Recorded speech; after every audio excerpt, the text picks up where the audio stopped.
The man she humiliated in front of Manhattan's elite became the only person who could save her daughter's life. Scarlett Whitmore spent years building an empire on perfect judgment and ruthless control. One freezing November night, she looked at a soaked father carrying his sleeping child and decided he didn't belong in her world. She was wrong. 20 minutes later, that same man would be kneeling on her ballroom floor, his hands steady on her daughter's chest, while the city's wealthiest guests stood frozen in panic. Before we dive in, hit that like button and drop a comment telling me what city you're watching from. I love seeing how far these stories travel. Now let's get into it. The rain came down like punishment that November night in Manhattan. Scarlett Whitmore stood in the center of the Grand Lexington Hotel's ballroom, surveying her charity gala with the same cold precision she applied to everything else in her life. Crystal chandeliers threw fractured light across marble floors. Women in designer gowns drifted between stations of imported champagne and caviar. Men in $1,000 suits discussed mergers and acquisitions while pretending to care about homeless children. This was her world, controlled, predictable, safe. She'd built the Whitmore Group from the ground up after her husband died 6 years ago, transforming grief into the most powerful real estate empire in New York. At 30, she was already legendary. The press called her brilliant. Colleagues called her ruthless. Both were right. Tonight's event was raising money for children's housing programs, and Scarlett had orchestrated every detail personally. The 16-piece orchestra, the ice sculptures, the carefully curated guest list of people wealthy enough to write six-figure checks without thinking twice. She smoothed her black Valentino gown and checked her watch. 7:45. The keynote speech would begin at 8, followed by the silent auction, then, "Mommy, can I go play with the decorations?" Scarlett looked down at her daughter. Ava was 7 years old, small for her age, with dark curls that never stayed in their clips and eyes that held too much sadness for a child. She wore a velvet dress Scarlett had picked out, though Ava had already managed to get chocolate on the sleeve. "We talked about this," Scarlett said quietly. "You need to stay close to me tonight. This is important." "Everything's always important," Ava muttered. The word stung, but Scarlett didn't let it show. She couldn't afford to. Not here. Not with 300 guests watching her every move, waiting for any sign of weakness they could exploit. "Ava, I know. The little girl sighed dramatically. "Stand up straight. Don't touch anything. Smile when people talk to me." Scarlett felt something crack inside her chest, but she pushed it down the way she always did. There would be time later to be a better mother. Right now, she had a company to protect and a reputation to maintain. "Thank you for understanding, sweetheart." Ava nodded, but her eyes had already gone distant. That look killed Scarlett every time she saw it. The look that said her daughter was learning to expect nothing from her. Before she could say anything else, Richard Chen appeared at her elbow. Her head of development was sweating despite the air conditioning, his bow tie slightly crooked. "We have a situation," he said quietly. Scarlett's jaw tightened. What kind of situation? "There's a man at the entrance. Says he's here about the medical assistance programs. Security won't let him in because he's not on the list, but he's refusing to leave. He has a child with him." "Then have security escort him out." "They tried. He's being persistent." Scarlett felt her patience evaporate. She'd spent 3 months planning this event.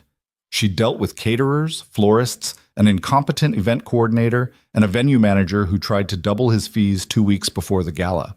She'd handled donors with impossible demands, and board members who questioned every expense. She was not going to let some random person crash her event. "I'll handle it," she said. Richard looked relieved. "Thank you. He's near the coat check." Scarlett moved through the crowd with practiced grace, smiling and nodding at guests, while her mind calculated the fastest way to deal with this problem and get back to the schedule. She could see the entrance now, where 2 security guards in black suits stood blocking someone from view. "Excuse me," she said, her voice carrying the authority of someone who owned half of Manhattan. "What's going on here?" The security guard stepped aside, and Scarlett got her first look at the problem. He was tall, maybe 6'2", with dark hair that was wet from the rain outside. His jacket was worn at the elbows, and his jeans had seen better days. Work boots that had actually seen work, not the expensive kind men wore to look rugged on weekends. He looked exhausted. Not just tired, exhausted in a way that went bone deep. And in his arms, He was carrying a little girl. She was maybe 5 years old, asleep with her head on his shoulder. Someone had wrapped her in a jacket that was too big for her, probably his. Her cheeks were flushed with fever, and even from 6 feet away, Scarlett could hear the wheeze in her breathing. For just a moment, something shifted in Scarlett's chest. Then she looked at his boots again, at the frayed edges of his collar, and the moment passed. "Sir, I'm Scarlett Whitmore," she said, her voice polite but firm. "I'm hosting this event. Can I help you with something?" The man shifted the little girl in his arms, careful not to wake her. When he spoke, his voice was quiet, rough around the edges. "I'm sorry to bother you, ma'am. My name's Mason Reed. I saw the flyer for this event. It mentioned programs for medical assistance for kids. My daughter Ellie, she's got lung problems, chronic bronchitis that keeps coming back. I've been trying to find help, and I thought maybe—" "This is a private event," Scarlett interrupted. "The programs we're raising money for tonight are administered through the city. You'll need to apply through the proper channels." "I did apply 3 months ago. I haven't heard anything back." "Then I'm sure someone will contact you when they process your application." Mason's jaw tightened slightly, but his voice stayed level. "Ma'am, I've been calling every week. Nobody returns my calls. I work construction. I can't afford to take time off to sit in government offices all day. When I saw this event was happening tonight, I thought maybe if I could just talk to someone for 5 minutes. This is not the appropriate venue for that conversation."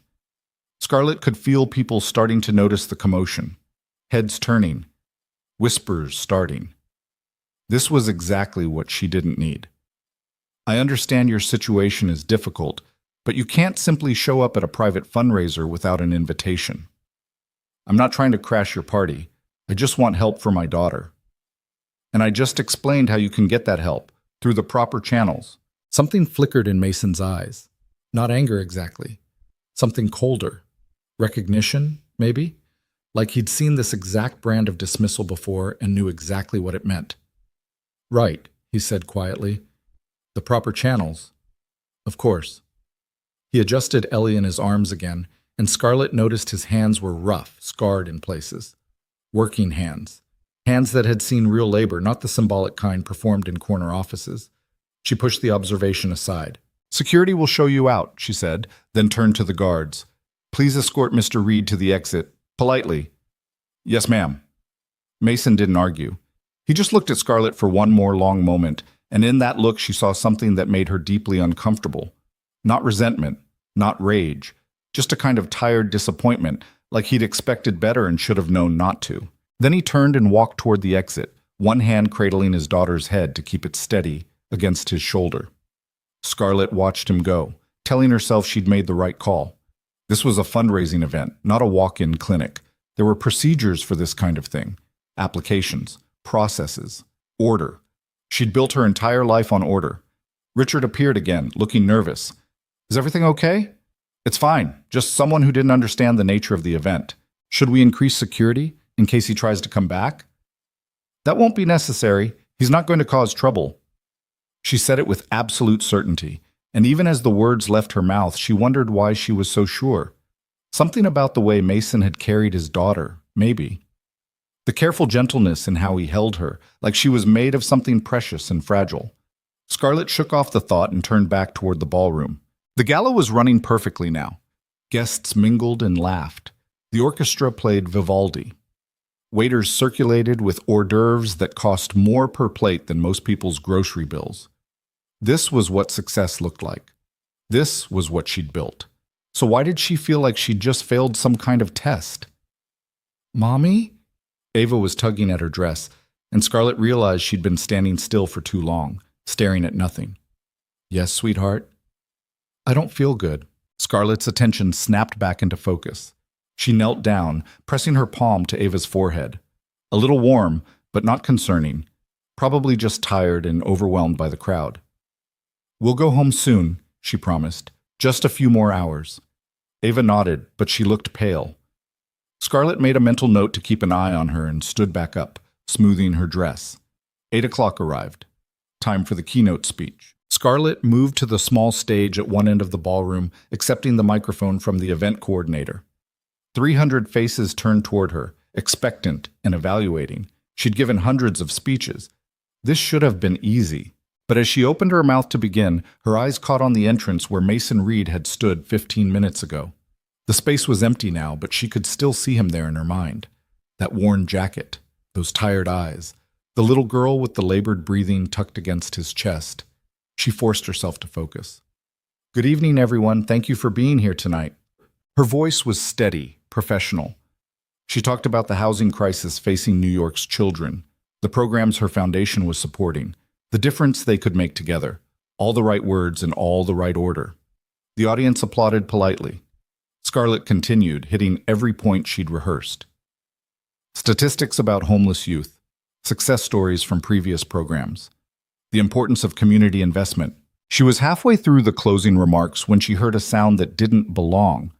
A thud, soft but distinct. She looked up from her notes and saw people turning, murmuring. Someone near the back of the crowd had dropped something, maybe. Or then she saw Ava. Her daughter was on the floor. Everything after that happened in fragments, disconnected and too fast to process. Scarlett, dropping the microphone. The feedback screech cutting through the ballroom. Her heels skidding on marble as she ran. People scattering, backing away from where Ava lay crumpled like a broken doll. "Ava!" Scarlett hit her knees beside her daughter, and the impact sent pain shooting through her legs, but she didn't feel it. Ava's eyes were half open, unfocused. Her lips were turning blue. "Someone call 911. Scarlett's voice came out shredded, unrecognizable. "Call an ambulance!" She grabbed Ava's shoulders, trying to remember first aid, trying to remember anything useful, but her mind had gone completely blank. All she could see was her daughter's face losing color. All she could hear was the horrible rasp of Ava struggling to breathe. The crowd pressed closer, everyone staring, nobody helping. "Give her space," someone shouted. "Is she breathing? What happened? Someone do something." But nobody moved. 300 of the city's wealthiest, most powerful people, and they all just stood there like they were watching a play, frozen, useless. Scarlett felt panic climbing up her throat, choking her. This couldn't be happening. This couldn't be real. "Ava, baby, stay with me. Please stay with me." Her daughter's eyes were closing. "No, no, no! Ava!" Then someone was pushing through the crowd. Scarlett barely registered it at first. Just movement at the edge of her vision, someone shoving past the frozen guests with enough force to make them stumble. "Move!" It was a man's voice, rough, commanding, and somehow familiar. Scarlett looked up through tears and saw Mason Reed dropping to his knees on the other side of Ava. The man she'd had thrown out 15 minutes ago. The man whose daughter was now standing behind him, no longer asleep, watching with frightened eyes. "What's her name?" Mason's voice cut through Scarlett's panic like a blade. Ava. Her name is Ava." "How old?" 7. "Any medical conditions I should know about?" Scarlett's mind was fragmenting, but she forced herself to focus.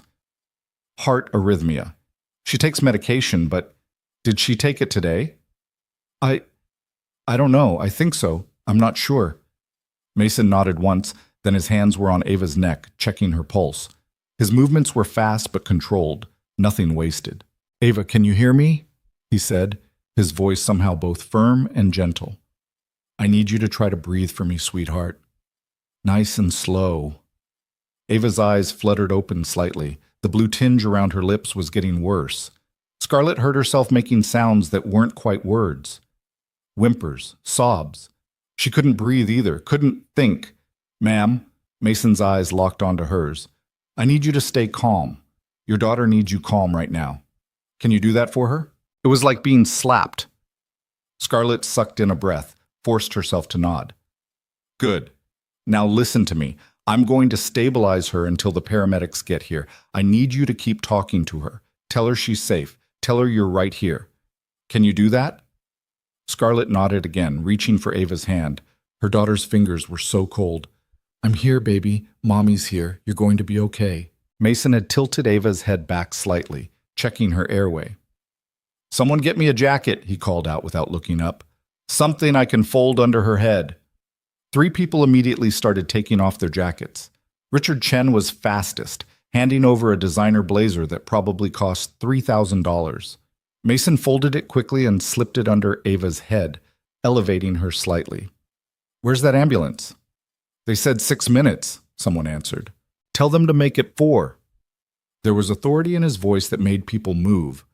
Scarlett watched in a kind of daze as this man, this stranger she'd dismissed and humiliated, took control of the entire situation with the kind of calm competence that only came from doing this before. Many times before. Ava, I need you to look at me, Mason was saying. That's it. Good girl. Now we're going to breathe together, okay? In through your nose, out through your mouth, just like blowing bubbles. Can you do that? Ava managed a tiny nod. Okay, here we go. Breathe in. He demonstrated, exaggerating the breath so Ava could see it. And out. Ava tried. The breath came out rattling and weak, but it came out. Perfect. Let's do it again. Scarlett watched her daughter's face, terrified, as Mason counted breaths. In and out. In and out. Slowly, painfully slowly, some color started returning to Ava's cheeks. That's my girl, Mason murmured. You're doing great. Behind him, his own daughter stood clutching the oversized jacket around her shoulders. She looked scared, but not panicked. Like maybe she'd seen her father do this kind of thing before, too. How long now? Mason asked. 3 minutes, Richard answered. Good. Mason checked Ava's pulse again, counted silently. Rhythm's stabilizing. You're doing so good, Ava. Just keep breathing with me. Scarlett realized she was crying, tears running down her face, dripping onto the marble floor. She couldn't remember the last time she'd cried in public. Maybe never. Thank you, she whispered. Thank you, thank you. Save it until she's in the ambulance, Mason said, not unkindly. Right now, just keep her calm. So Scarlett did. She held Ava's hand and stroked her hair and told her she loved her, over and over, until the words lost meaning and became just sound. Just comfort. The ambulance arrived in 4 minutes and 30 seconds. Paramedics burst through the ballroom entrance with a stretcher and equipment, and Mason smoothly stepped back, giving them room to work. He stayed close, though, ready to jump back in if needed. 7-year-old female, suspected cardiac arrhythmia, he reported quickly. Lost consciousness approximately 8 minutes ago. Cyanosis around the lips, irregular pulse, labored breathing, stabilized her airway and maintained steady breathing for the last 5 minutes. Pulse is currently 98, rhythm irregular but improving. One of the paramedics looked at him with surprise. You medical? Was. Army medic, 3 tours. The paramedic nodded and turned back to Ava, fitting an oxygen mask over her face. Okay, sweetheart, we're going to get you feeling better. They loaded Ava onto the stretcher quickly, efficiently. Scarlett started to follow, but one of the paramedics stopped her. Ma'am, are you her mother? Yes. You can ride with us. Just you, though. Scarlett nodded, then turned to Richard. Cancel everything. Handle the guests. I don't care how— Already on it, Richard said. Go. She started toward the ambulance, then stopped, turned back. Mason was standing there with his daughter, watching. His jacket was rumpled and there was sweat on his forehead, but his breathing was steady, controlled. He'd just saved her daughter's life. And 2 hours ago, Scarlett had looked at him and decided he wasn't worth 5 minutes of her time. The words stuck in her throat. Everything she wanted to say seemed impossibly inadequate. I don't know how to thank you. Mason's expression didn't change. You don't have to. Yes, I do. You saved her. Ma'am, we need to go, the paramedic interrupted. Scarlett looked at Ava on the stretcher, at the oxygen mask fogging with each breath, and the gratitude in her chest turned into something that hurt worse. I'm sorry, she said to Mason. For earlier, Your daughter needs you, Mason said quietly. We can talk later. Then the paramedics were moving, and Scarlett had to run to keep up. She climbed into the back of the ambulance, taking Ava's small hand in both of hers. The doors slammed shut. Through the back window, Scarlett caught one last glimpse of the Grand Lexington Ballroom. The beautiful people in their beautiful clothes, standing around looking shocked and uncomfortable. The shattered pieces of her perfect event scattered across marble floors. And at the edge of the crowd, Mason Reed holding his daughter's hand and watching the ambulance pull away. The man she'd judged in the rain, the man who'd come back anyway. The hospital waiting room smelled like disinfectant and fear. Scarlett sat in a plastic chair that was slightly too small, still wearing her gala dress, and stared at the wall. Someone had brought her coffee an hour ago. It sat untouched on the table beside her, cold and forgotten. Doctors had taken Ava back immediately. Tests, monitoring, all the words Scarlett had heard before during Ava's previous episodes, but never quite like this. Never this serious. She kept replaying the moment. Ava falling. The sound of her body hitting the floor. Those blue lips. And everyone just standing there. Everyone except the man Scarlett had humiliated and dismissed. Miss Whitmore? She looked up. A doctor in pale blue scrubs stood in front of her, and Scarlett's heart stopped. Is she? Ava's stable, the doctor said quickly. She's resting now. You can see her in a few minutes. The relief was so intense it felt like drowning. Scarlett put her head in her hands and breathed until the room stopped spinning. What happened? She managed. The doctor sat down beside her, clipboard resting on his knees. Ava had a severe arrhythmia episode. Basically, her heart rhythm became dangerously irregular.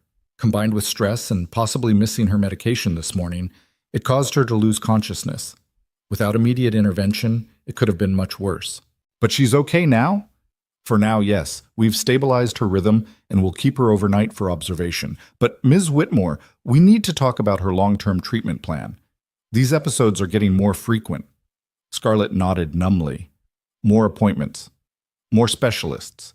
More juggling her schedule between board meetings and hospital visits while trying to convince herself she was being a good mother. The paramedics mentioned someone at the scene provided immediate care, the doctor continued.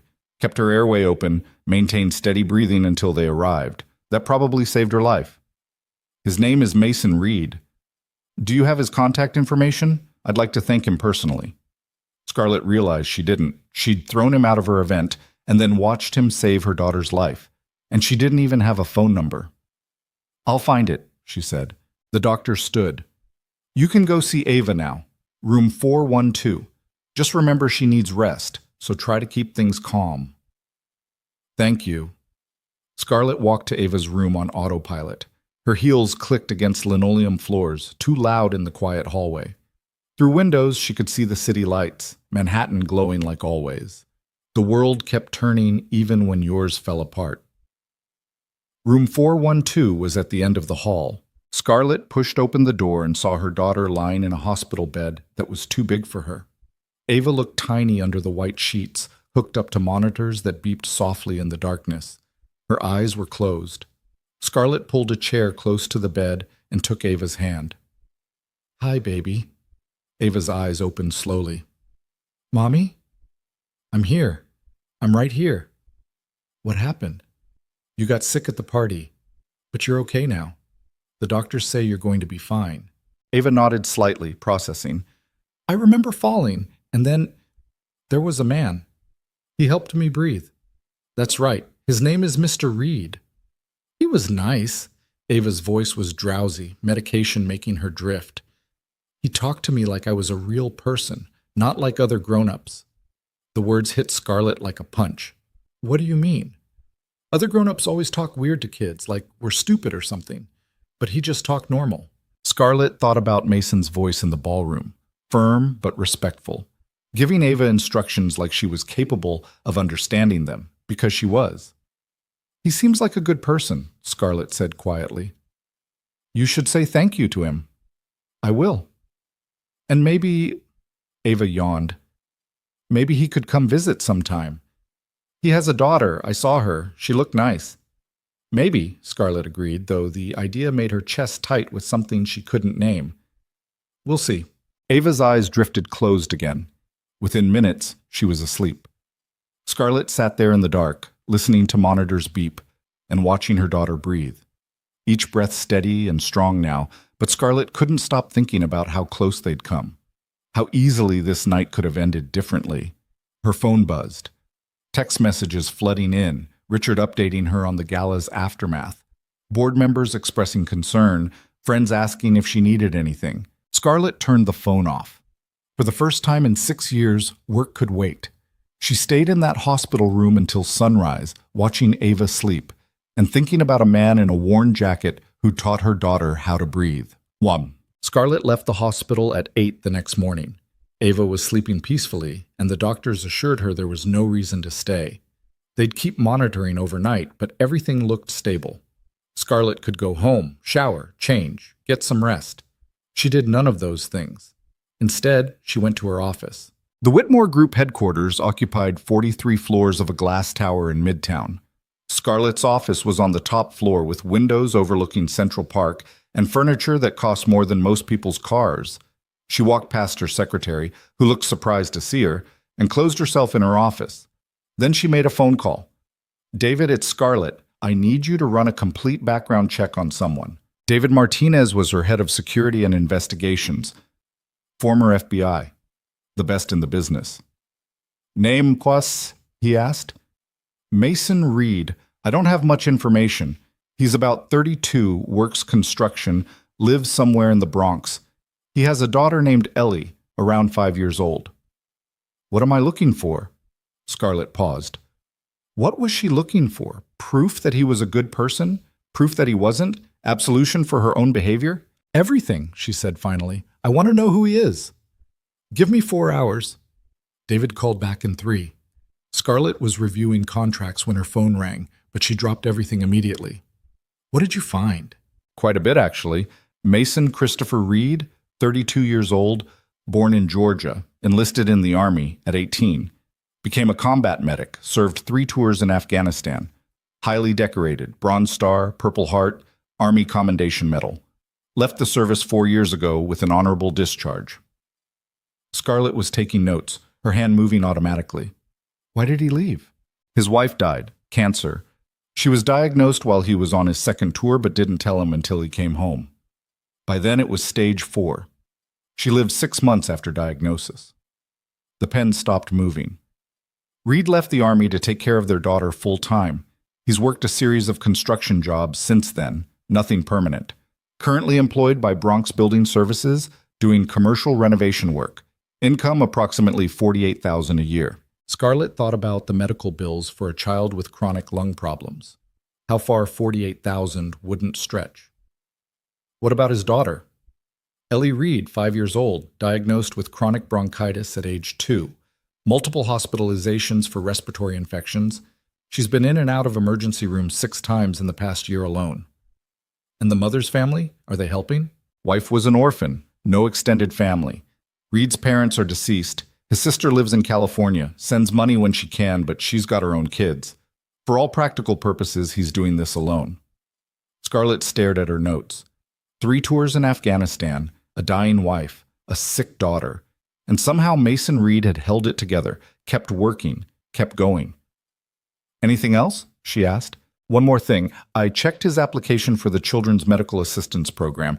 He applied 4 months ago. It's been sitting in processing the entire time. No one's even looked at it." "Why not?" "I made some calls. Apparently the program's backlogged. They're understaffed and overwhelmed. Applications from families making over $40,000 a year get deprioritized because technically they're above the poverty line." "That's insane. $48,000 in New York might as well be poverty." "I'm just telling you what I found." Scarlett thanked him and hung up. Then she sat in her expensive chair in her expensive office and thought about a man carrying his daughter through the rain, trying to get help from people who didn't care. People like her. She'd looked at Mason Reed and seen everything she'd spent her life avoiding. The mess, the struggle, the reminder that no amount of money or power could protect you from the fundamental unfairness of the world. So she'd looked away, and he'd saved her daughter anyway. Scarlett picked up her phone again and dialed her secretary. "Jenny, I need an address for someone. Mason Reed lives in the Bronx. Get it to me as soon as possible." "Of course. Is this for a delivery?" "No," Scarlett said quietly. "I'm going to visit him personally." There was a pause on the other end of the line. Scarlett never visited anyone personally. She had people for that. "Right away, Miss Whitmore." 20 minutes later, Scarlett had an address written on a sticky note. She stared at it for a long moment, then stood up. She had no idea what she was going to say when she got there, but she was going anyway. The address took Scarlett to a neighborhood she'd only ever seen from highway overpasses. The Bronx looked different at street level.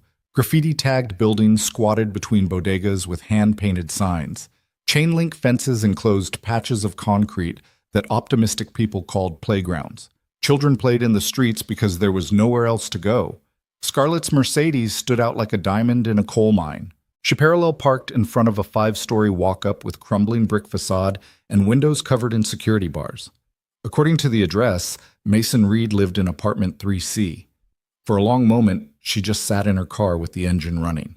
What was she doing here? She could have sent flowers to the hospital with a thank you card. She could have made a donation to the medical assistance program in his name. She could have done a dozen things that didn't require coming to the Bronx and facing the man whose life she judged in 30 seconds. But none of those things felt like enough. Scarlett turned off the engine and got out. The building's front door was propped open with a brick. Inside, the hallway smelled like cooking oil and mildew. Fluorescent lights flickered overhead, casting everything in sickly yellow. The elevator had an out-of-order sign taped to it that looked at least a year old. She took the stairs. By the 3rd floor, Scarlett was breathing hard. She spent an hour every morning on a Peloton in her climate-controlled home gym, but apparently that didn't prepare you for actual stairs and actual buildings where actual people lived. Apartment 3C was at the end of the hall. Scarlett stood in front of the door for a full minute before she knocked. No answer. She knocked again, harder this time. Still nothing. Relief and disappointment hit her in equal measure. He wasn't home. She could leave, tell herself she'd tried, go back to her office and her meetings and her carefully controlled life. Then she heard footsteps inside. The door opened 6 inches, held by a chain lock. Through the gap, Scarlett saw Mason Reed looking at her with an expression she couldn't quite read. "Miss Whitmore," he said. Not a question, just acknowledgement. "Mr. Reed, She paused, suddenly aware of how ridiculous she must look. Designer coat, heels that cost $800, standing in a hallway that probably hadn't seen a fresh coat of paint since the 90s. "I wanted to talk to you about last night." Mason studied her for a moment, then closed the door. Scarlett heard the chain slide free. When the door opened again, it was all the way. "Come in." The apartment was smaller than Scarlett's walk-in closet. One main room served as living room, dining room, and kitchen combined. A counter with 2 stools separated the kitchen area from the rest. A sagging couch faced a TV that looked older than Ellie. Drawings covered every available wall space, crayon pictures of houses and flowers and stick figure families. But the place was clean, obsessively clean, every surface scrubbed, everything in its place. The kind of clean that came from someone who understood that control over your environment was sometimes the only control you had. Scarlett understood that impulse intimately. "Ellie's at daycare," Mason said, answering the question she hadn't asked. "I've got about an hour before I need to pick her up." He didn't invite her to sit, just stood there in jeans and a faded t-shirt, waiting. "How's your daughter?" he asked. "Stable. The doctors are keeping her overnight for observation, but they think she'll be fine." Scarlett paused. "Because of you." Mason shrugged. "I did what anyone would have done." "No, you did what no one else did. 300 people were in that ballroom, and you were the only one who moved. Most people freeze in emergencies. It's normal. You didn't freeze." "I've had practice." The words came out flat, factual. Scarlett thought about what David had told her. 3 tours in Afghanistan. Combat medic. How many times had Mason Reed held someone's life in his hands while chaos erupted around him? "I know about your service record," she said quietly. "I had someone look into your background. I'm sorry if that feels invasive, but I needed to understand who you are." Something flickered in Mason's eyes. "And what did you find out?" "That you're a decorated veteran who saved lives in war zones for years. That you left the army to take care of your daughter after your wife died. That you've been trying to get help for Ellie's medical bills, and the system's been ignoring you. So now you know I'm not some random person trying to crash your party." The words weren't cruel, but they landed like a slap anyway. "I'm sorry," Scarlett said, "for how I treated you last night, for assuming—" She stopped, made herself say it clearly. "For looking at you and deciding you didn't belong there. That was wrong." Mason crossed his arms. "You want to know what the worst part was? It wasn't getting kicked out. I've been kicked out of better places. It was the way you looked at me, like I was invisible, like I didn't matter enough to even really see." Scarlett felt heat rising in her face. "You're right. I didn't see you. I saw your jacket and your boots, and I made a decision about who you were based on that. It was cruel and it was stupid, and I'm sorry. Why are you here, Ms. Whitmore? To apologize, and to. She hesitated. This next part was harder. To offer you a job. Mason's expression didn't change. A job. I'm developing a major housing project, the Meridian Complex. Affordable housing with an integrated children's medical center. We're looking for someone to oversee safety operations, make sure everything's up to code, that contractors aren't cutting corners. It's a real position with real responsibility. $65,000 salary, full benefits, medical coverage for dependents. She'd rehearsed this speech in the car. It had sounded better then. Mason was quiet for a long moment. When he spoke, his voice was very calm. So this is guilt. What? You feel bad about last night, so you're offering me charity dressed up as a job. Make yourself feel better about being cruel to the poor veteran. That's not... Scarlett stopped. Okay, maybe partly, but I wouldn't offer you a position you're not qualified for. I looked at your record. You spent years in the military making life or death decisions under pressure. You know construction. You understand safety protocols. And based on what I saw last night, you don't panic when things go wrong. That's exactly what I need. You don't even know me. I know you showed up to a charity event you weren't invited to because you were desperate enough to try anything to help your daughter. I know you came back into a room full of people who just humiliated you because a child needed help. And I know you kept a 7-year-old girl alive until paramedics arrived when everyone else was useless. That tells me enough. Mason walked to the window and stared out at the street below.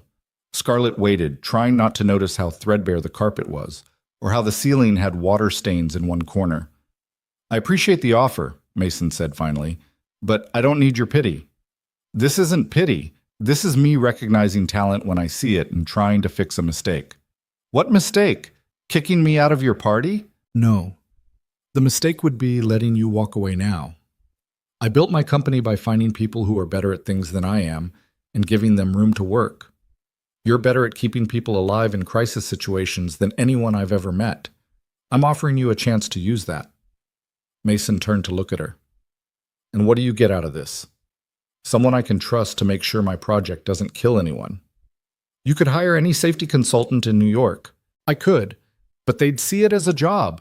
You'd see it as lives you're protecting. There's a difference. The silence stretched out. Somewhere in the building, a baby was crying. A door slammed, life continuing in all its messy, complicated ways. I need to think about it, Mason said. Take your time. Here's my card. Scarlett pulled it from her purse and set it on the counter. My personal cell number is on the back. Call me when you decide. She turned to leave, then stopped. For what it's worth, your daughter was right. Mason frowned. About what? Ava told me this morning that you talked to her like a real person last night. Not the way most adults talk to children. She said you were nice. Scarlett met his eyes. She was right. You were kind to her when you had every reason not to be. After how I treated you, you could have walked away. You didn't. So thank you. Not just for saving her life, but for being decent when you didn't have to be. She left before he could respond. Walking down those 3 flights of stairs, Scarlett felt lighter somehow. Like she'd been carrying something heavy and finally set it down.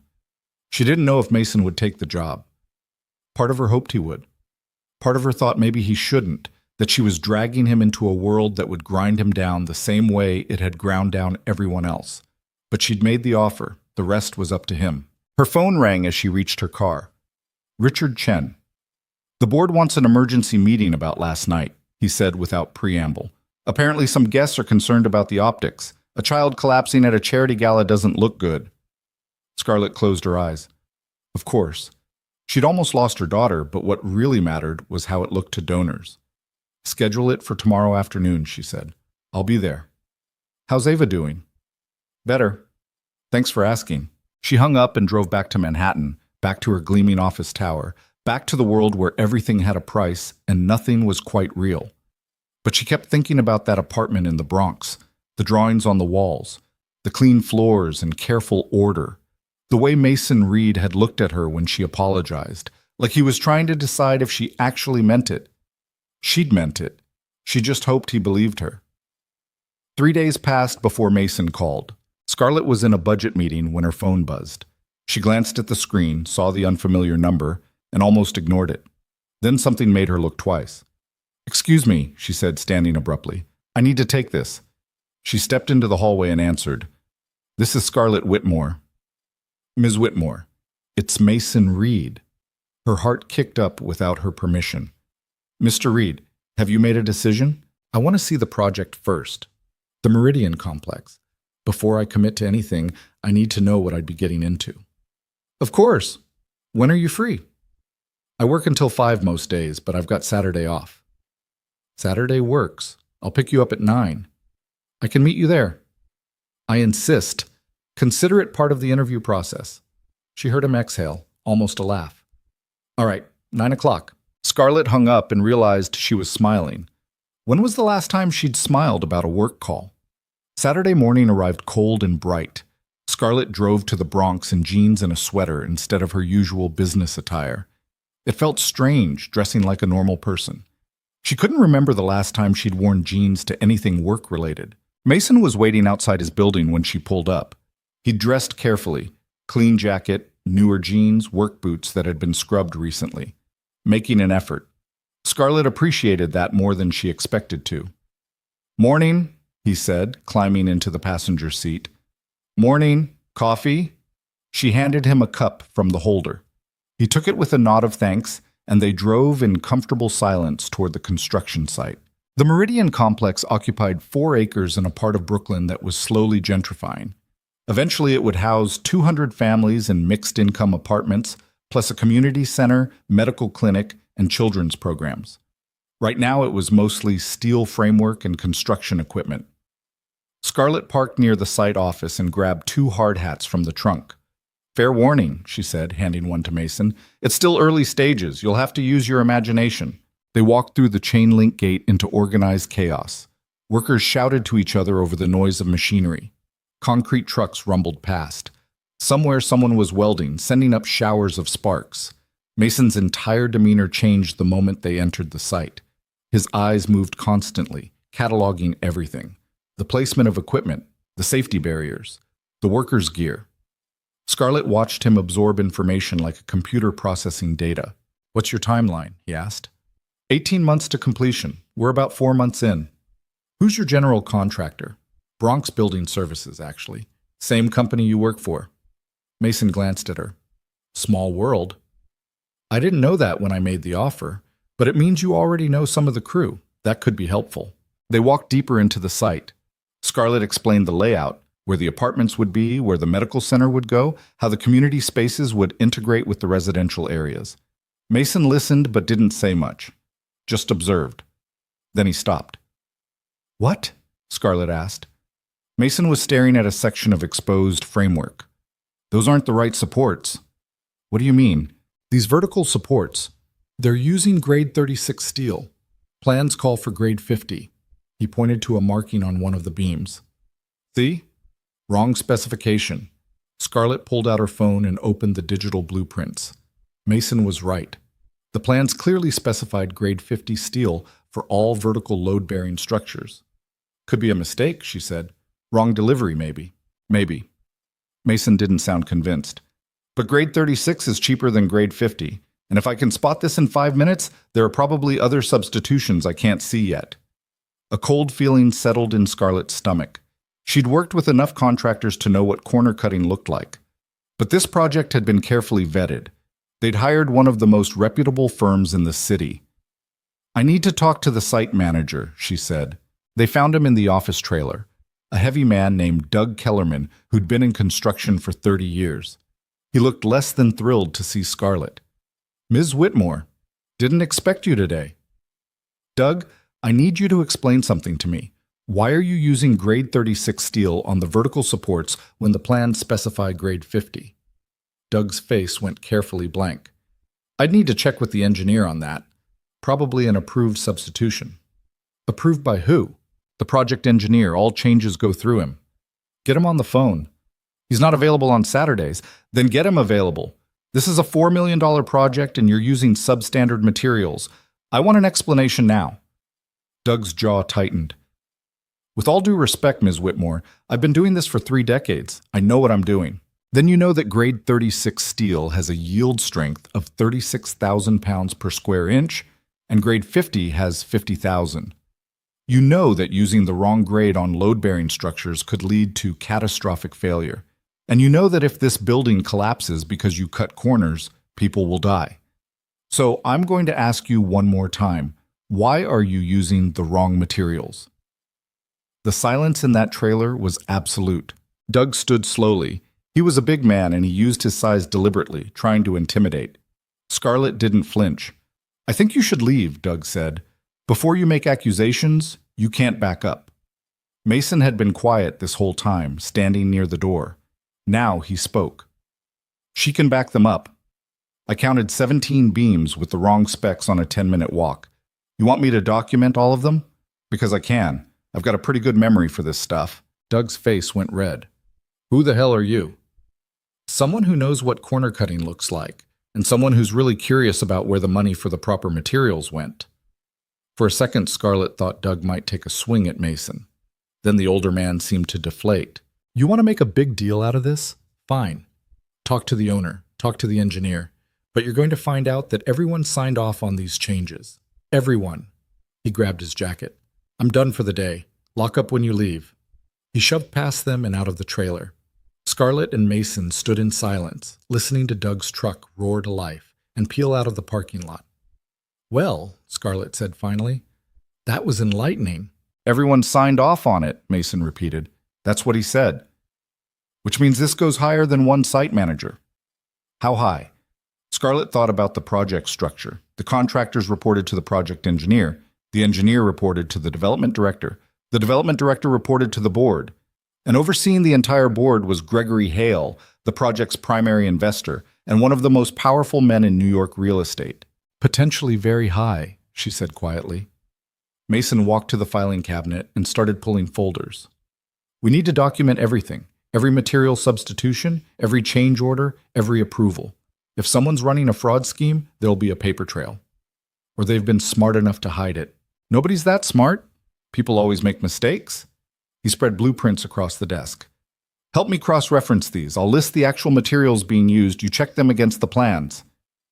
They worked for 3 hours. What they found made Scarlett's blood run cold. The steel wasn't the only substitution. Electrical wiring was undersized. Fire suppression systems used cheaper components.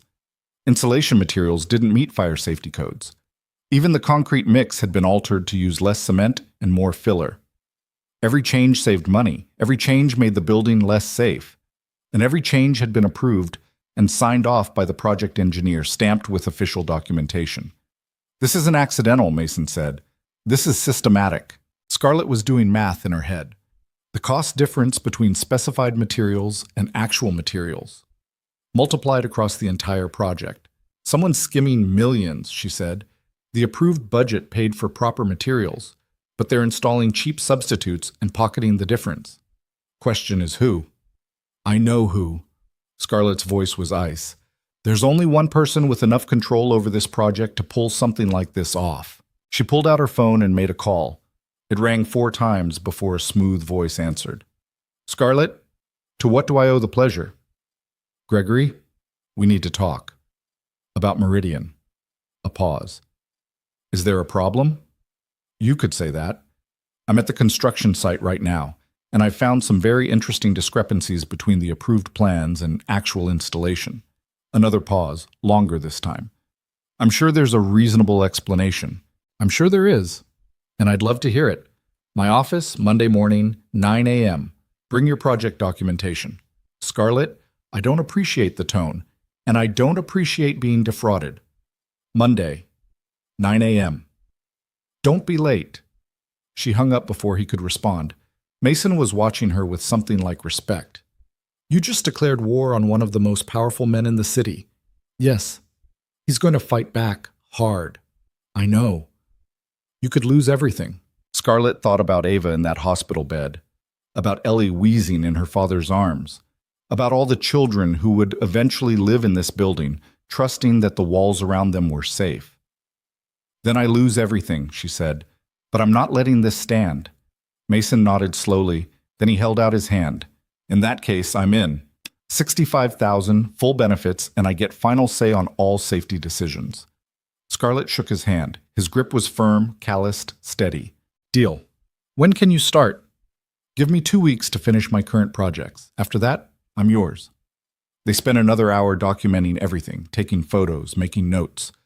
By the time they left, Scarlett had enough evidence to bury Gregory Hale if she could prove he was behind it. The drive back to the Bronx was quiet. Mason stared out the window, processing. You realize this is going to get ugly, he said finally. I know. Hale's got connections everywhere. City Council, Planning Commission, probably half the judges in New York. He's going to come after you with everything he has. Let him. Mason looked at her. You're different than I thought you'd be. What did you think I'd be? Softer. More concerned about protecting your reputation than doing the right thing. I was that person, Scarlett admitted. 3 days ago, I was exactly that person. Then I watched my daughter almost die because I was too busy worrying about appearances to see what was actually happening around me. I'm done being that person. People don't change that fast. You did. You went from combat medic to single father overnight. You figured it out. I didn't have a choice. Neither do I. Not anymore. She pulled up in front of his building. Mason unbuckled his seatbelt but didn't get out immediately. Thank you, he said, for the opportunity, for trusting me with this. Thank you for seeing what I couldn't. If you hadn't noticed those beams, this would have gone on until someone got hurt. That's the job now, making sure nobody gets hurt. He climbed out of the car, then leaned back through the open door. Ms. Whitmore, for what it's worth, I think you're going to be okay. You've got fight in you. That counts for more than people think. Then he was gone, jogging up the steps into his building. Scarlett sat there for a moment, watching the neighborhood move around her. Kids playing basketball in the street, women carrying groceries, men standing on corners talking, life happening in all its complicated, messy, beautiful ways. She thought about what Mason had said, that she had fight in her. She hoped he was right, because she was going to need it. Monday morning arrived too fast. Scarlett was in her office by 7, reviewing documents and preparing for war. Richard Chen arrived at 8, looking nervous. The board heard you called a meeting with Hale, he said. They're not happy. 3 of them called me over the weekend asking what's going on. What did you tell them? That you're conducting a routine quality inspection. But Scarlett, if you're going after Gregory Hale, you need to be absolutely certain. He's not just an investor. He's on the board of half a dozen major companies. He golfs with the mayor. He's been stealing from us, Scarlett interrupted. Millions of dollars. And he's compromised the structural integrity of a building that's supposed to house families with children. I don't care who he golfs with. Richard looked at her like she'd grown a second head. You have proof? Enough to start asking very uncomfortable questions. At 8:55, Gregory Hale arrived. He was 62, silver-haired, expensively dressed. The kind of man who'd spent his entire life being the most important person in every room he entered. He walked into Scarlett's office with the confidence of someone who'd never truly been challenged. Scarlett, he said warmly, I hope we can clear up this misunderstanding quickly. I have a tea time at 11. Sit down, Gregory. The warmth flickered. Excuse me? Sit down. He sat, but his expression had cooled considerably. Scarlett slid a folder across her desk. These are photos from the Meridian construction site. Notice anything interesting? Gregory opened the folder, flipped through the images without much interest. They appear to be construction photos. They're documentation of material fraud. Every one of those photos shows components that don't match approved specifications. Cheaper substitutes installed in place of proper materials. I'm sure there's an explanation. There is. Someone's been approving material substitutions and pocketing the cost difference. I've run the numbers. We're talking about approximately $4 million in fraudulent billing. Gregory's face remained perfectly calm. That's a serious accusation. It's a statement of fact. The question is who's responsible. So I'm asking you directly. Did you approve these substitutions? Of course not. I'm an investor, not a project manager. I don't get involved in day-to-day operations. But you do approve major budgetary decisions, and you have final oversight of all contractors and engineers. Along with the entire board, yes. Scarlett pulled out another document. This is the approval for the project engineer. Your signature is on it. You personally signed off on hiring the firm that's been rubber stamping all these fraudulent changes." For the first time, something shifted in Gregory's expression. The pleasant mask slipped just slightly. "Many people could have recommended that firm. But you approved them. And you approved the budget. And you have access to all the accounts where the money's been disappearing." Gregory stood slowly. "I don't appreciate what you're implying." "I'm not implying anything. I'm telling you that I'm launching a full investigation into this project. I'm hiring independent auditors to review every expense. And if I find evidence that you or anyone else has been defrauding this company, I'm going to the district attorney." "You're making a mistake." "Am I?" "Then cooperate with the investigation. Provide your documentation. Prove me wrong." Gregory buttoned his suit jacket with deliberate care. "You're young, Scarlett. You've accomplished impressive things. But you're about to learn a very hard lesson about how things really work in this city. Some fights you can't win." "We'll see." He walked to the door, then paused. "I built my career by knowing when to push and when to step back. You should learn to do the same before it's too late." Then he was gone. Richard appeared in the doorway moments later, white as paper. "I heard all of that. Scarlett, you just made an enemy of one of the most powerful men in New York." "Good," Scarlett said. "Now he knows I'm not backing down." Her phone rang. David Martinez. "I've been digging into Gregory Hale like you asked," he said. "You're not going to like what I found. Tell me." "He's done this before. 3 times in the last decade. Different projects, different cities. Each time, he finds a way to skim money off construction budgets. By the time anyone notices, the buildings are already occupied, and it's cheaper to settle quietly than tear everything down and rebuild." Scarlett's stomach dropped. People could have died. One building did have a partial collapse. Brooklyn, 8 years ago. Service entrance gave way. 2 maintenance workers were injured. Hale's company paid out a settlement and buried it in legal paperwork. How does he keep getting away with it? Money, power, connections, and the willingness to destroy anyone who threatens him. Scarlett. 3 people have tried to expose him over the years. 1 lost their business. 1 lost their marriage. 1 left the industry entirely. What are you saying? I'm saying be careful. This man doesn't fight fair. Scarlett thanked him and hung up. Then she sat in her office and looked out over Manhattan at the city she'd conquered through sheer will and determination, and wondered if she'd just started a fight she couldn't win. Her phone buzzed. Text message from an unknown number. "Heard you're going after Hale. Count me in. Whatever you need. Mason." Scarlett stared at the message for a long time. She barely knew this man. He'd worked for her for exactly 0 days. He had every reason to stay out of this mess and protect himself and his daughter. But he was offering to fight anyway. She texted back, "Thank you. I'll keep you posted." Then she made another call. To her lawyer. Time to prepare for war. The war started quietly, the way most wars do. 2 days after confronting Gregory Hale, Scarlett arrived at her office to find 3 members of her board waiting in the conference room. Not scheduled, not announced. Just there, looking grim. Richard met her at the elevator, his face tight with stress. "They showed up an hour ago, demanded a meeting. I tried to call you." "It's fine," Scarlett handed him her coat. "Let's get this over with." She walked into the conference room like she owned it, because she did.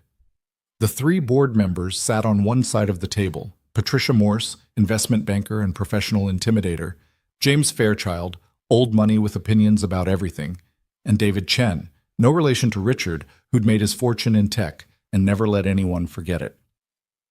"Gentlemen, Patricia." Scarlett sat at the head of the table. "To what do I owe the pleasure?" Patricia didn't waste time on pleasantries. "We've heard concerning rumors about the Meridian project. Gregory Hale called an emergency board meeting for Friday. He's claiming you've made serious accusations without proper evidence. I've found material fraud on a $4 million project. I'd say that warrants serious accusations." James leaned forward, his jowls quivering with indignation.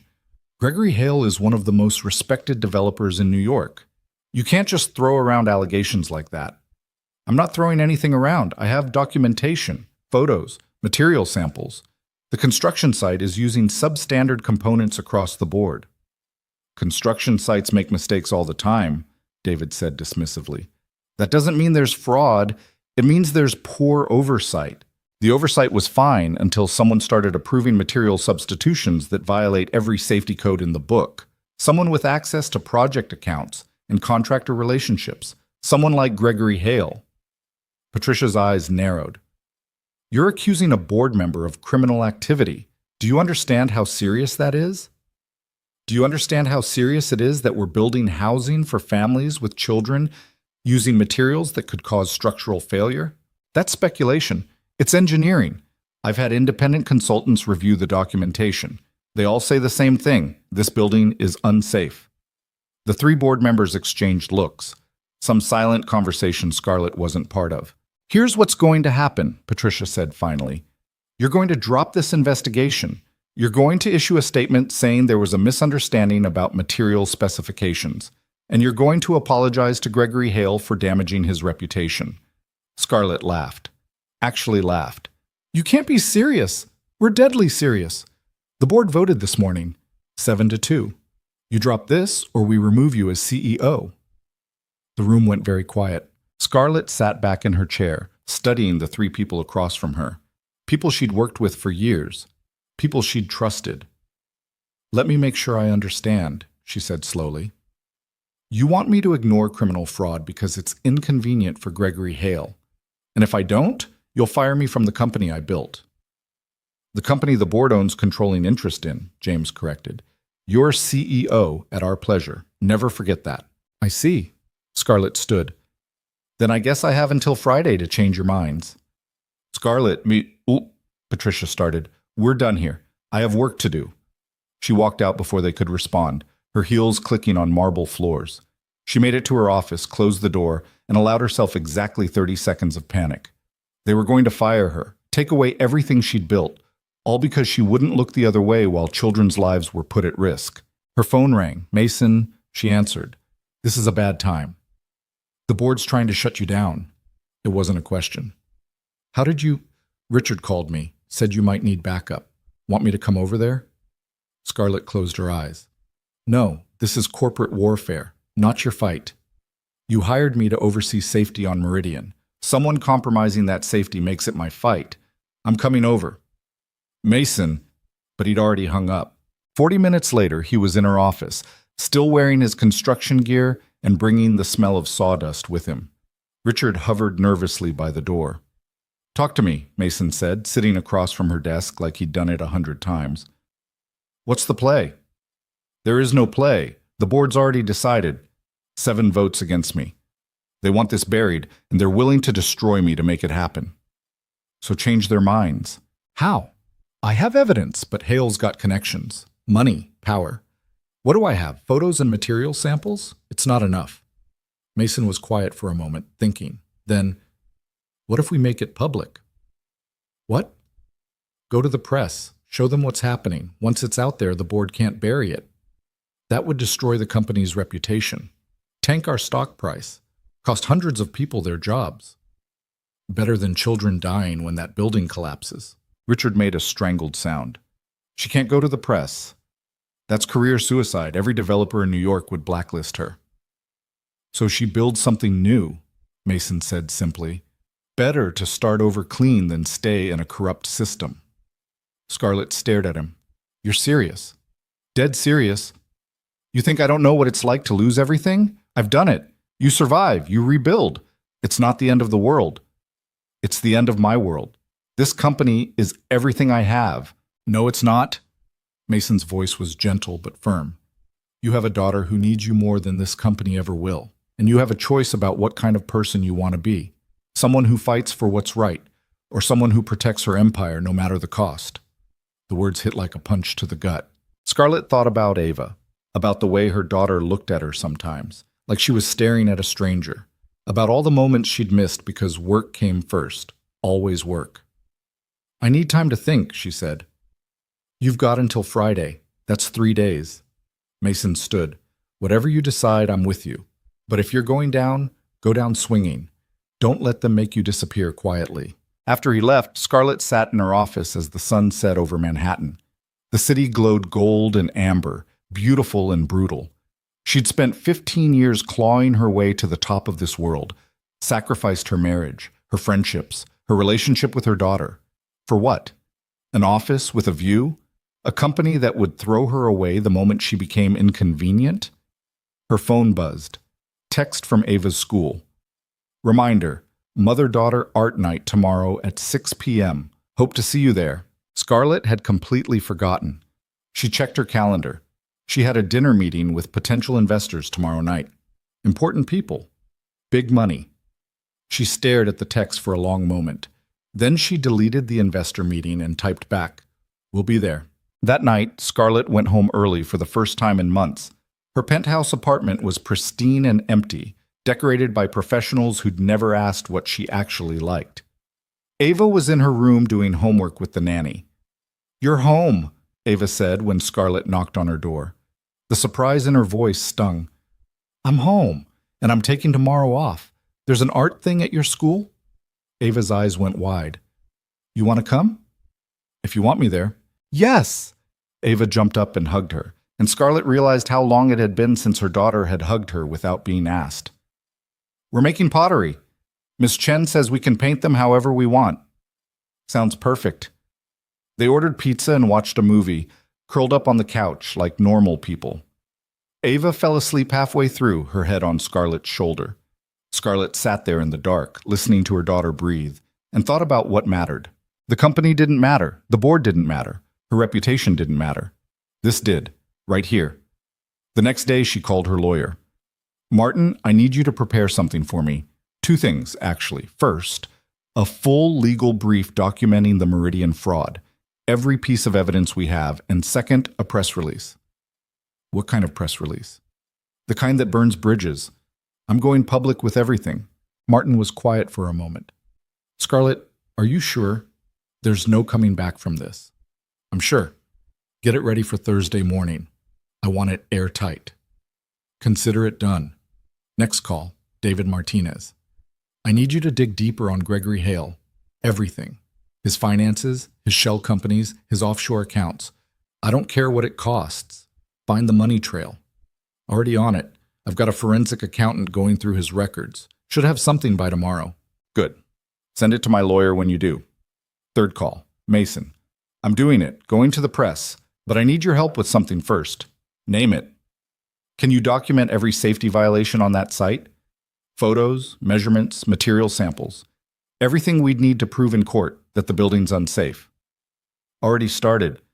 I've been going back at night after the crews leave. I've got about 60% documented so far."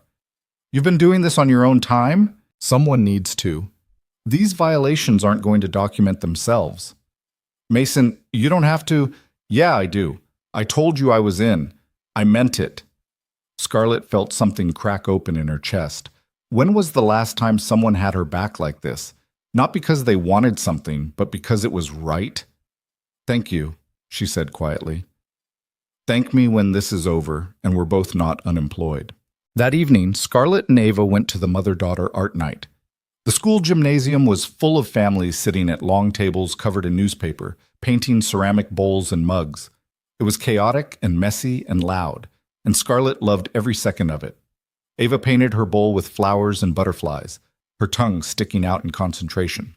Scarlett tried to paint hers with geometric patterns, and ended up with something that looked like a kindergartner's first attempt. "That's really bad, Mom," Ava said, giggling. "I know. I'm terrible at this." "It's okay. We can put it somewhere nobody will see it."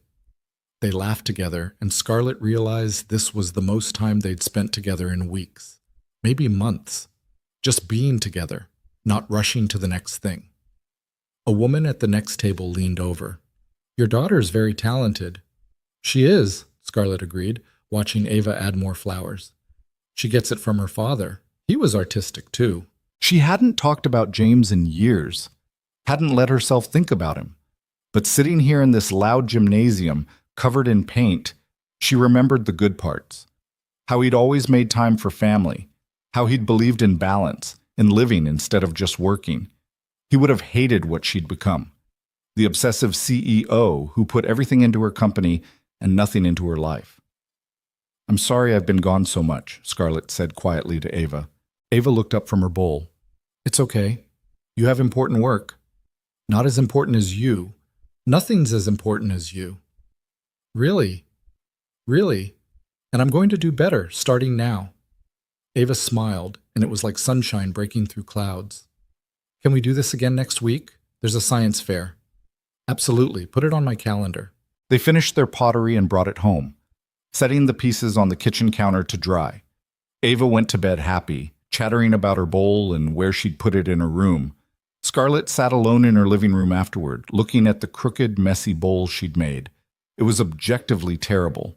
The paint was uneven, the pattern made no sense, one side was higher than the other, but Ava had said they'd find somewhere special for it. Scarlett's phone rang. David Martinez. I found it. The money trail, it's ugly. Tell me. Hale's been running this scheme for 12 years, not 10, 6 different projects across 4 states. He sets up shell companies to handle material procurement, marks up costs on paper, installs cheap substitutes, and pockets the difference. The Meridian project alone, he's stolen $4.2 million. Total across all projects is somewhere north of $20 million. Scarlett felt sick. How did he get away with it for so long? Money and connections, like I said. Plus he's smart about it. Never takes too much from one project, always stays just under the threshold where people would look too closely. And if anyone does notice, he either buys them off or destroys them. Send everything to Martin. We're going to need it. Already done. Scarlett, be careful. Men like Hale don't go down easy. Neither do I. Thursday morning arrived cold and gray, with rain hammering against the windows. Scarlett dressed in her favorite suit, not the expensive designer one she usually wore to important meetings, but the one she'd bought when she first started her company, when she still remembered why she was doing this.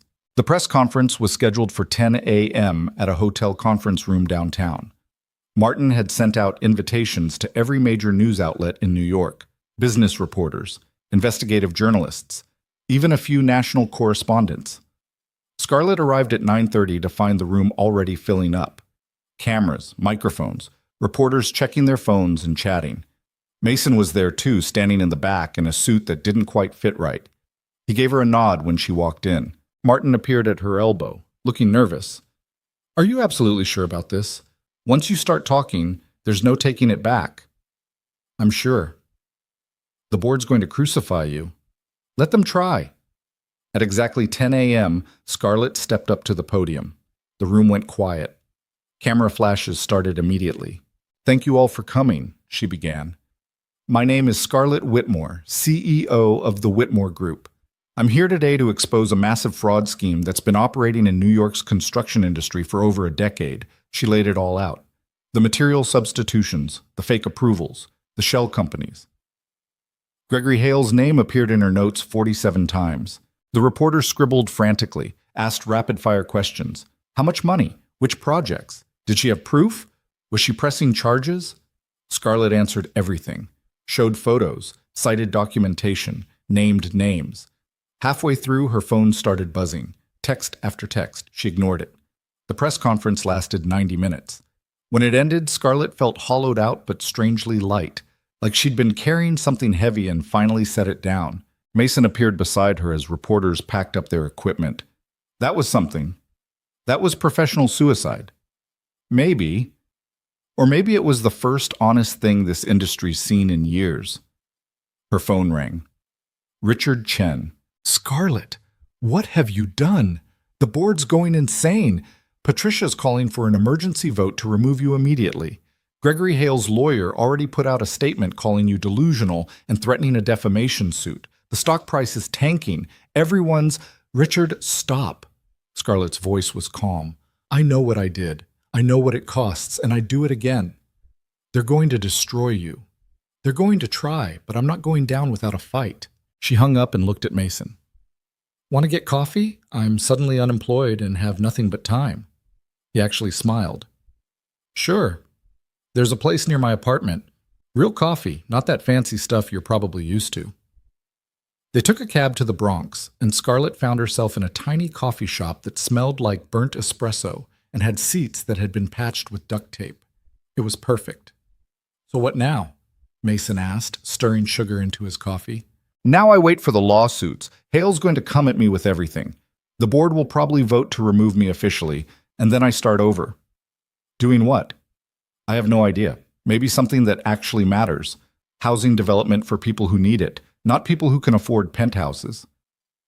That pays terrible. I know, but maybe that's okay. Maybe I've been chasing the wrong things. Mason was quiet for a moment, watching rain run down the window. For what it's worth, I think you did the right thing. Standing up to Hale. Going public. Your daughter's going to see the news eventually. She'll know her mother fought for something real.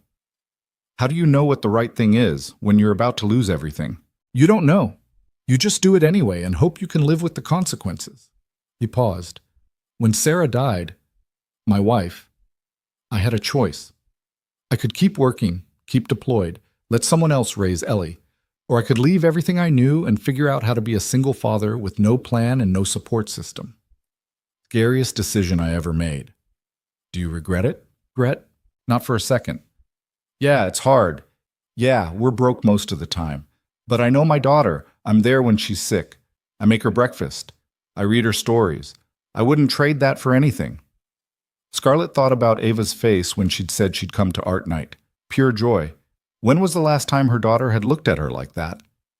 I've been a terrible mother, she said quietly. You're here now. That's what counts, is it? All those years I wasn't there, they don't just disappear. No, but you can't change the past. You can only change what you do next.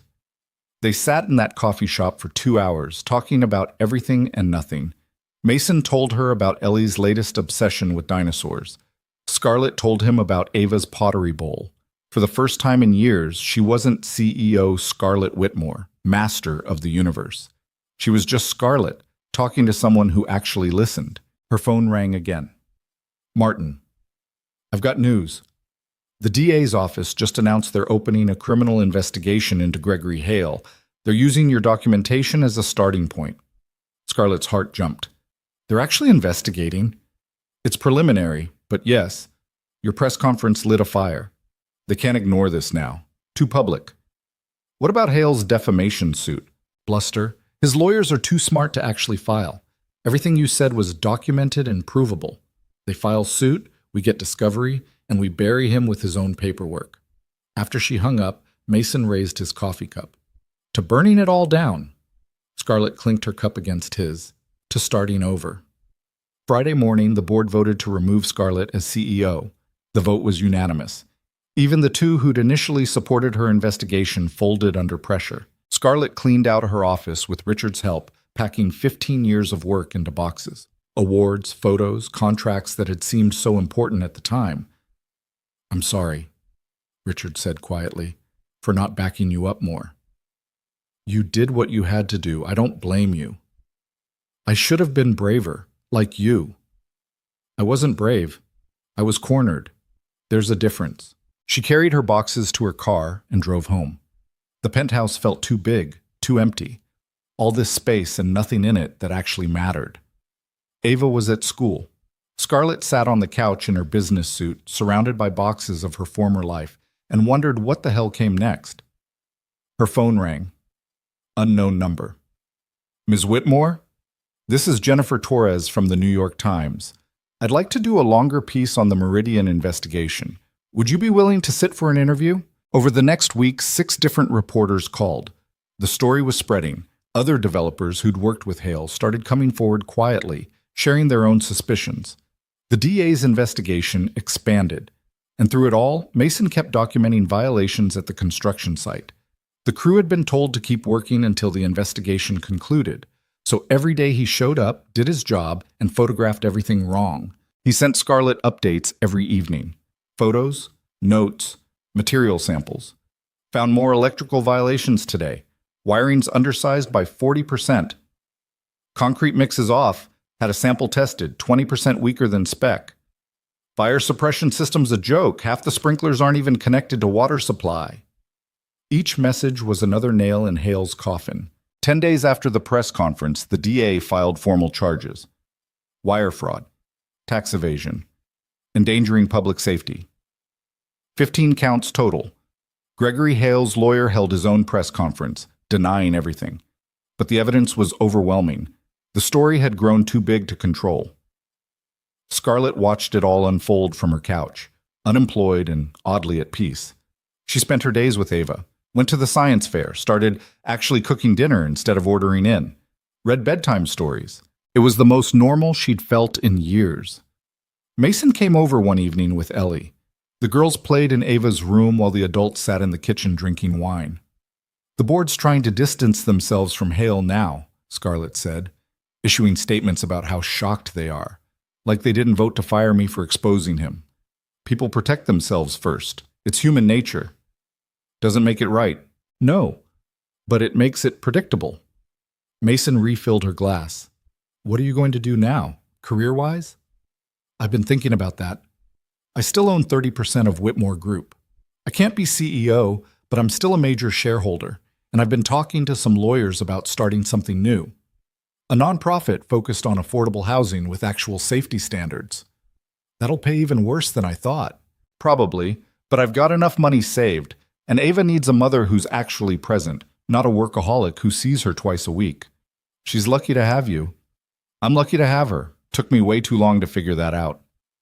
They sat in comfortable silence, listening to the girls laugh in the other room. Scarlett found herself studying Mason's profile, the slight scar near his left eye, the way his hands wrapped around the wine glass, careful despite their size. "Thank you," she said suddenly, "for everything. For saving Ava, for standing with me against Hale, for not letting me take the easy way out." "You never would have taken the easy way out. You're not built that way." "I wanted to. When the board threatened me, I seriously considered just dropping the whole thing." "But you didn't." "Because of you. You said I had to choose what kind of person I wanted to be. That stuck with me." Mason looked at her, and something shifted in the air between them, an awareness that hadn't been there before. "Scarlett? Mommy!" Ava burst into the kitchen, Ellie right behind her. "Can Ellie stay for a sleepover, please?" Scarlett looked at Mason, who shrugged. "I'm okay with it if you are." "Sleepover it is." The girls shrieked with excitement and ran back to Ava's room to plan. Mason stood to leave. "I should get going. Let you guys do your thing." Scarlett walked him to the door. In the hallway he paused. "I meant what I said earlier, about you choosing. You made the hard choice, and it cost you everything you'd built, but you got something better in return." "What's that?" "Yourself. The version of you that wasn't hiding behind work and control. The person who shows up to art night and makes terrible pottery." Scarlett laughed. "That bowl really is awful. Ava loves it. That's all that matters." He left, and Scarlett stood in her doorway for a long moment, thinking about choices and consequences and the strange way life worked sometimes. A month ago, she'd been CEO of one of New York's biggest real estate firms, powerful and respected and utterly alone. Now she was unemployed, under investigation by her former board and facing possible legal action. But she had her daughter back. She had her integrity back. And she had something she hadn't expected. A friendship with a man who'd seen her at her absolute worst and chosen to stand beside her anyway. She closed the door and went to check on the girls, feeling something she hadn't felt in years. Hope. The sleepover became a regular thing after that first night. Every other Friday, Ellie and Ava traded houses. Sometimes they'd be at Scarlett's penthouse, playing dress-up with clothes that cost more than Mason's monthly rent. Other times they'd be crammed into Mason's tiny apartment, building blanket forts and eating pizza on the floor because there wasn't room for everyone at the table. Scarlett found herself preferring the apartment nights. There was something real about them, something honest. She and Mason would sit on that worn couch while the girls giggled in the other room, drinking cheap beer and talking about everything except what was obviously happening between them. The way their conversations lasted hours. The way she'd started looking forward to Friday nights more than anything else in her week. The way Mason's eyes lingered on her sometimes when he thought she wasn't looking. Neither of them acknowledged it. Both of them felt it. The investigation into Gregory Hale moved slowly, the way legal proceedings always did. The DA was building a case, collecting evidence, interviewing witnesses. Mason kept documenting violations at the Meridian site, even though technically he wasn't supposed to be there anymore. The new management had tried to ban him, but he knew the security guards and they looked the other way. "Found something interesting today," he told Scarlett one evening in late January. They were at her place, the girls making elaborate cities out of Legos in Ava's room. "Hale's been pressuring the new contractors to finish the build using the same cheap materials. Wants to get the project done before the investigation concludes." Scarlett looked up from her laptop. She'd been working on the nonprofit paperwork, trying to figure out funding structures and board compositions. He can't seriously think he'll get away with that. He's desperate. His other projects are falling apart. 3 different cities have opened investigations. He's losing contracts left and right. Meridian's his last chance to recoup some of the money before everything collapses. We need to stop the construction. I've been trying. Filed complaints with the city building department. They keep getting lost in the system. Mason made air quotes with his fingers. Hale's still got friends in the right places. Scarlett felt the familiar frustration rising. She'd exposed the fraud, gone public, lost everything. And Hale was still manipulating the system, still putting lives at risk. There has to be something we can do. There is. We keep documenting, keep filing complaints. Eventually, someone will listen. What if they don't? What if that building opens and someone gets hurt? Mason was quiet for a moment. Then we'll deal with it, but we can't give up now. Not after coming this far. He was right. Scarlett knew he was right, but the waiting was killing her. She'd spent her whole life making things happen, forcing outcomes through sheer will. This passive resistance felt wrong. Her phone rang. Martin, I've got news. The DA wants you to testify before a grand jury next month. They're moving forward with the indictment. That's good, right? It's great. It means they think they have enough to prosecute. But Scarlett, you need to be prepared. Hale's lawyers are going to come after you hard. They'll try to discredit you, make you look unstable or vindictive. It's not going to be pleasant. I can handle it. I know you can. Just don't go in thinking this will be easy. After she hung up, Mason looked at her questioningly. Grand jury testimony, she explained. They're building the case against Hale. When? Next month, February. You nervous?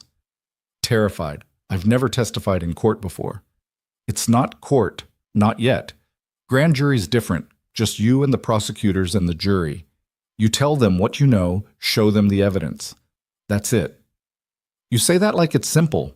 It is simple. Not easy, but simple. You know what happened. You have proof. You tell the truth. Everything else is just noise. Scarlett wished she had his confidence, but she nodded anyway, trying to absorb some of his calm certainty. The girls emerged from Ava's room, demanding hot chocolate and a movie. They all piled onto the couch. Ellie and Ava squished between the adults and watched some animated film about talking animals. Scarlett barely paid attention to the screen. She was too aware of Mason's arm stretched along the back of the couch, not quite touching her shoulders, but close enough that she could feel the warmth of him. Halfway through the movie, Ava fell asleep with her head on Scarlett's lap. Ellie dozed off against Mason's chest. Neither adult moved, not wanting to disturb the girls. This is nice, Scarlett said quietly. Yeah, it is. I never did this with Ava before, just sat and watched movies. I was always too busy. You're doing it now. That counts. Does it? Or am I just making up for lost time? Mason shifted slightly, careful not to wake Ellie. My dad used to say that guilt was just fear wearing a disguise. You feel guilty because you're afraid you can't fix what you broke. But kids don't need perfect parents. They need present ones. You're present now. Ava sees that. Your dad sounds wise. He was. Died when I was 20. Heart attack out of nowhere. Mason's voice went soft. I think about him a lot now that I'm raising Ellie alone. Wonder what he'd say about the choices I've made. I think he'd be proud. You're a good father. I try. Most days I feel like I'm failing at it. You're not. Ellie's happy, well-adjusted. She feels loved. How can you tell? You. The way she looks at you, like you're her whole world. Ava used to look at me like that, before I started working all the time. I'm trying to earn that look back. They sat in the quiet darkness, just the glow of the TV and the sound of their daughter's breathing. Scarlett felt something settling inside her, something that had been restless and anxious for years finally going still. I should probably get Ellie home, Mason said eventually. School tomorrow. Right, of course. But neither of them moved for another few minutes. When Mason finally scooped up Ellie, the little girl barely stirred, just wrapped her arms around his neck and mumbled something unintelligible. Scarlett walked them to the door. Thank you for tonight, she said. We didn't do anything. Exactly. It was perfect. Mason smiled, that slow, genuine smile she was starting to recognize. See you next week? Definitely. He left, and Scarlett carried Ava to bed, tucking her daughter in with a gentleness she hadn't allowed herself in years. She stood in the doorway for a long time, watching Ava sleep, and thought about the strange path her life had taken. 6 months ago, she would have laughed at the idea of spending Friday nights watching kids' movies with a construction worker in the Bronx. Now it was the highlight of her week. The grand jury testimony happened on a freezing February morning. Scarlett dressed carefully, choosing a conservative suit that said professional without screaming wealthy CEO. Martin met her at the courthouse, carrying a briefcase full of documentation. "Remember," he said as they walked up the steps, "just answer the questions they ask. Don't elaborate unless they specifically request more detail. And if you're not sure about something, say so. Don't guess." "I know. You've told me this about 50 times. I'm telling you again because people get nervous and start rambling. Don't ramble." The grand jury room was smaller than Scarlett expected. 15 people sat in rows, watching her with expressions ranging from curious to skeptical. The prosecutor was a woman named Angela Chen, who'd built her career prosecuting white-collar crime. "Ms. Whitmore, thank you for being here today," Angela began. "Can you start by telling us about your relationship with Gregory Hale?" Scarlett did. She explained the Meridian Project, the board structure, Hale's role as primary investor. She kept her voice steady and professional, the way she'd learned to do in 100 business meetings. Then Angela asked about the night at the construction site. "Walk us through what you found." Scarlett described the steel beams, the material discrepancies, Mason's observations. Angela projected the photos on a screen, and Scarlett identified each violation. "And when you confronted Mr. Hale about these violations, what was his response?" "He denied knowledge, said he was just an investor, not involved in day-to-day operations. Then he threatened me." "Threatened how?" "He said I was making a mistake, that I should learn when to step back before it was too late. He implied there would be consequences if I pursued the investigation." "Did you take that as a threat?" "Yes, absolutely." The questions continued for 2 hours. Angela walked her through the timeline, the documentation, the board meeting where they'd tried to fire her. Through it all, Scarlett stayed calm and factual. Then one of the jury members raised his hand. "I have a question. Why did you go public with this? Why not just report it to the authorities quietly?" Scarlett took a breath. "Because I tried that. I reported the violations to the building department, filed complaints. Nothing happened. Gregory Hale has connections throughout the city government, people who owed him favors. I realized that if I wanted anything to actually change, I needed to make it impossible to ignore. Going public was the only way to do that. Even though it cost you your job? Even though it cost me everything. Because children were going to live in that building, and I couldn't live with myself if something happened to them because I stayed quiet." The jury member nodded, apparently satisfied. After the testimony ended, Angela walked Scarlett out. "You did well. Very credible. What happens now?" "Now we wait for their decision. If they indict, we move to trial. That could take months. And if they don't indict, then Hale walks away. But I don't think that's going to happen. The evidence is overwhelming." Scarlett left the courthouse feeling drained. Reliving the whole nightmare had opened wounds she'd thought were starting to heal. She sat in her car for a long time, not ready to drive, not ready to face anything. Her phone buzzed, text from Mason. "How'd it go?" She typed back, "Okay, I think. Hard to tell. Want company? I can bring lunch." "Please." An hour later, they were sitting in her living room eating sandwiches from a deli near his apartment. Scarlett had changed into sweats and pulled her hair into a messy bun. She looked nothing like the polished CEO who'd testified that morning.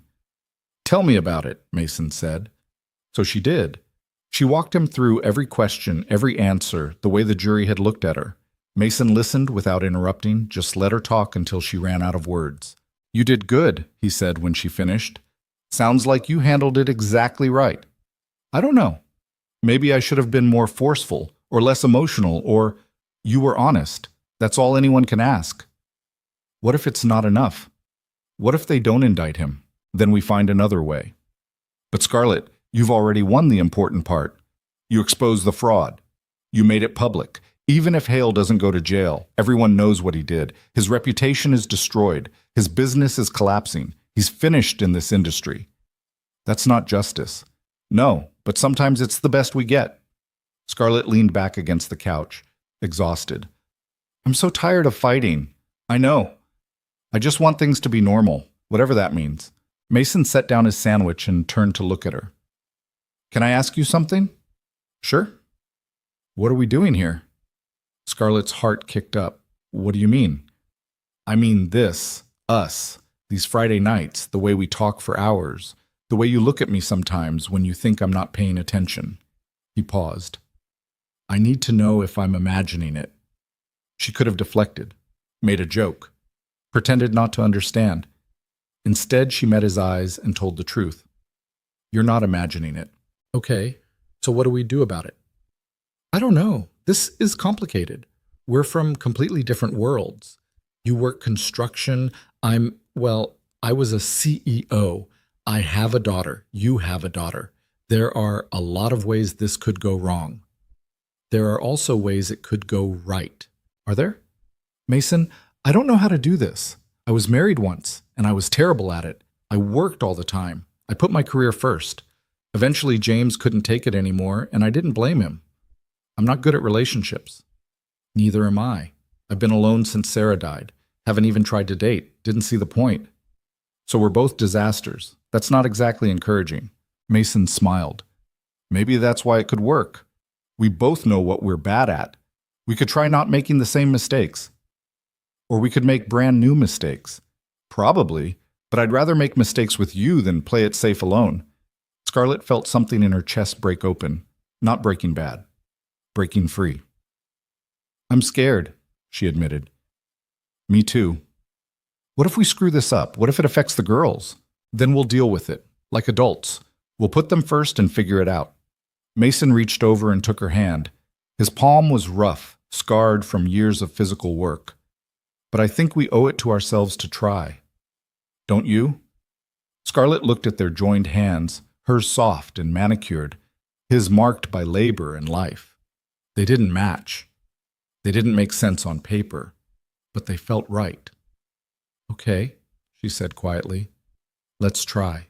Mason leaned in slowly, giving her time to pull away. She didn't.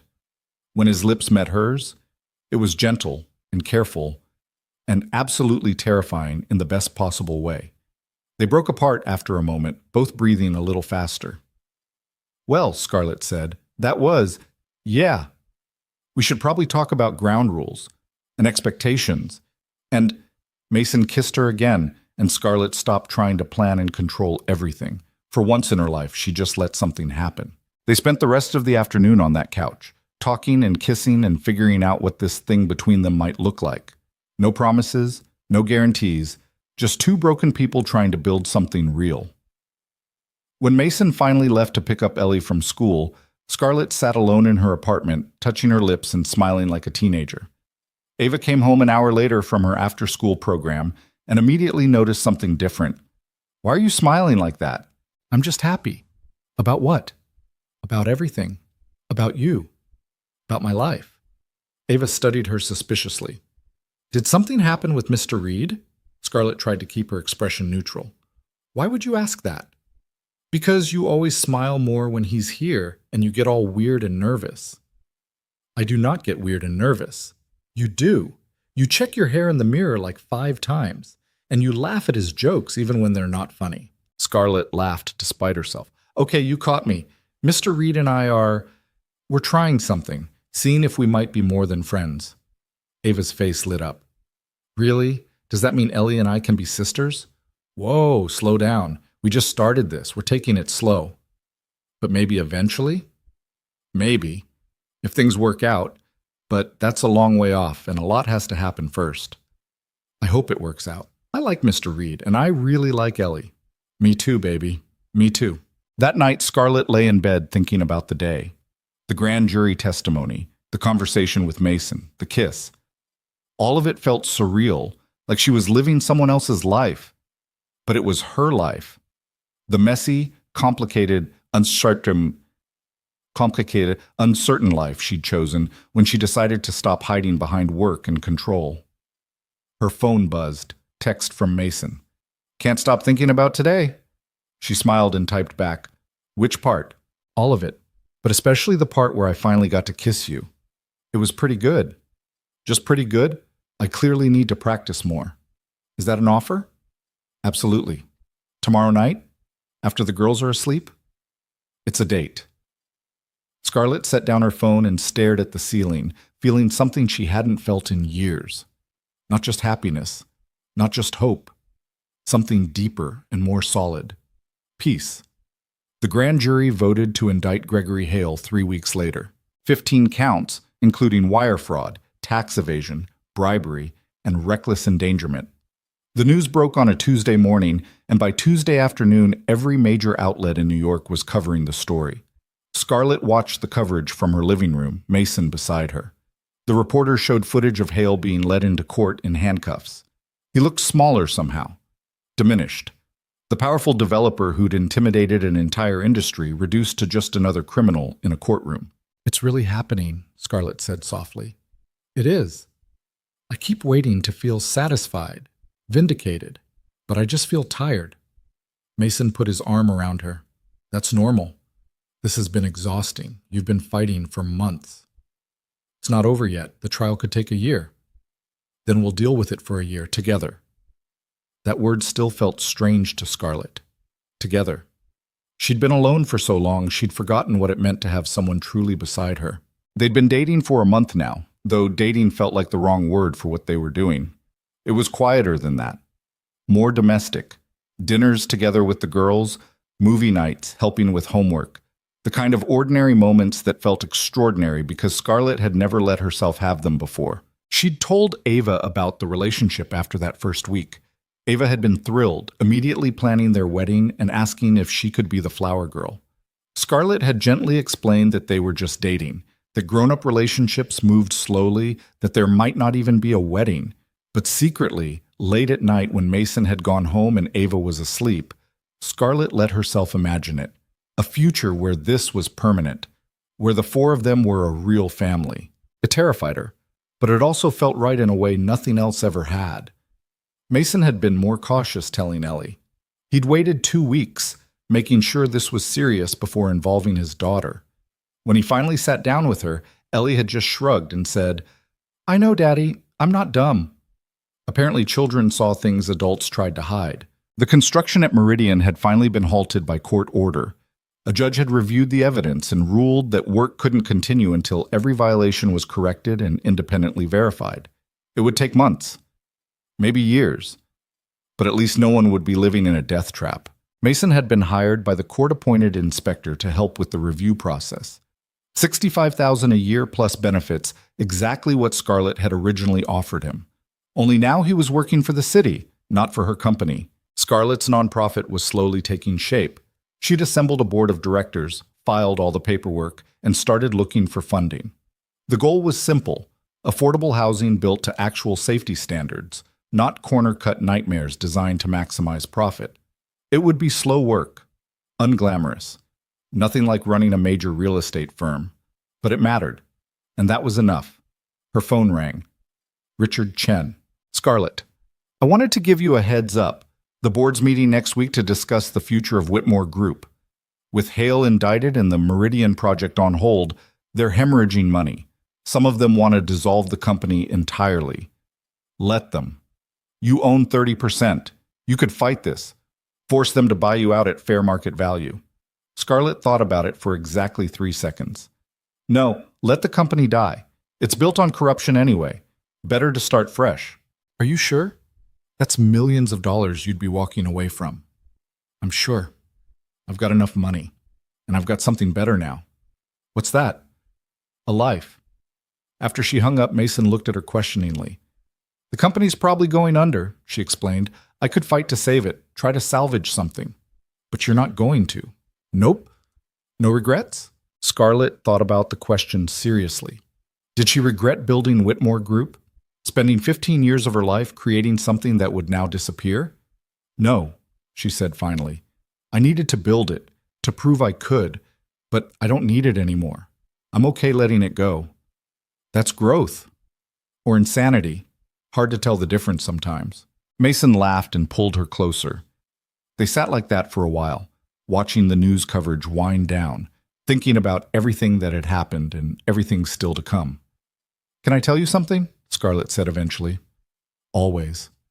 I'm happy. Actually, genuinely happy. I don't think I've been happy since before James died. Maybe not even then.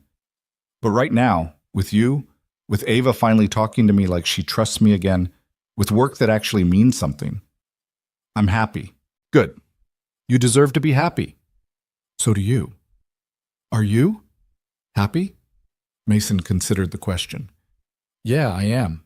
It's strange. 6 months ago, I was barely holding things together, working myself to death, worried about Ellie's medical bills, feeling like I was failing at everything.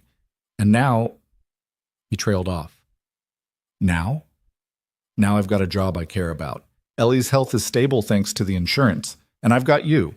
Yeah, I'm happy." Scarlett kissed him, soft and sweet. "We're a mess, you know, both of us. Broken people trying to figure things out. Best kind of people. The ones who've been broken know how to be gentle with other people's broken pieces. Is that your dad's wisdom again?" "Nope. That's all me." They spent the rest of the evening planning Ava's upcoming birthday party. She'd asked for something simple. Just Ellie and a few school friends, pizza and a movie. No extravagant venue, no expensive entertainment, just kids being kids. Scarlett loved that. Loved that her daughter was learning what actually mattered. Later, after Mason had gone home and Ava was asleep, Scarlett stood on her balcony looking out over Manhattan. The city glowed in the darkness, millions of lights marking millions of lives. All those people down there, fighting their own battles, nursing their own wounds, trying to build something meaningful out of the chaos. She used to look at this view and feel powerful, like she owned a piece of something vast and important. Now she just felt connected, part of the whole messy, beautiful struggle of being human. Her phone buzzed. Text from Mason. "Thank you for today, for everything." "For what?" "I didn't do anything." "You let me be part of your life. That's everything." Scarlett's eyes burned with unexpected tears. When had anyone last made her feel this seen, this valued? "You're part of my life because I want you here. Don't thank me for that. Still, I'm grateful. Sleep well. You too." She stood on that balcony for another hour, cold air biting through her sweater, thinking about the strange path that had led her here. From judging a soaked father in the rain to falling for him. From ruthless CEO to unemployed whistleblower to nonprofit founder. From absent mother to someone Ava actually wanted to spend time with. None of it had gone according to plan. All of it felt right. Inside, her phone rang again. Unknown number. Scarlett almost didn't answer, but something made her pick up. "Ms. Whitmore? This is Detective Sarah Kim with the NYPD. I'm working with the DA's office on the Hale investigation. We've uncovered some additional evidence we'd like to discuss with you. Would you be available to meet tomorrow?" "Of course. What kind of evidence?" "I'd rather discuss it in person. Can you come to the precinct at 10 a.m.? "I'll be there." Scarlett hung up, unease settling in her stomach. What else could they have found? Hale was already facing 15 charges. How much worse could it get? She texted Mason. "Police want to meet tomorrow. More evidence, apparently." His response came immediately. "Want me to come with you? Would you?" "Of course. I'll pick you up at 9:30. Scarlett went to bed feeling grateful and anxious in equal measure. Grateful for Mason, for his steady presence and unconditional support. Anxious about what tomorrow would bring. She fell asleep thinking about broken people and second chances, about the difference between surviving and living, about the unexpected ways life could reshape itself if you were brave enough to let it. Detective Sarah Kim was younger than Scarlett expected, maybe 35, with sharp eyes that missed nothing. She met them in a cramped interview room at the precinct, a folder thick with documents spread across the table. Mason sat beside Scarlett, close enough that their shoulders touched. That small point of contact kept her grounded. "Thank you for coming in," Detective Kim said. "I know you've already been through a lot with this case. Unfortunately, it's gotten more complicated." "How?" Scarlett asked. Kim pulled out a series of bank statements. "We've been tracing Gregory Hale's financial transactions, following the money from the Meridian Project and his other developments. What we found goes deeper than material fraud." She slid the documents across the table. Scarlett scanned them, her stomach sinking with each page. "He was paying off building inspectors," she said quietly. Not just inspectors, city council members, planning commission officials, even a few judges. Kim tapped one statement. This payment here? $200,000 to a councilman who voted to approve zoning variances for 3 of Hale's projects. This one? $150,000 to an inspector who signed off on Meridian despite documented violations. Mason leaned forward, studying the papers. How long has this been going on? Based on what we've found? At least 15 years, maybe longer. Hale built an entire network of corruption. Every time someone got close to exposing him, he either paid them off or destroyed them. Scarlett felt sick. She'd known Hale was corrupt, but this was systematic, institutional. He'd poisoned the entire system. Why are you telling me this? She asked. Because some of these payments went through accounts connected to Whitmore Group. We need to verify that you didn't know about them. The implication hung in the air. Scarlett's hands went cold.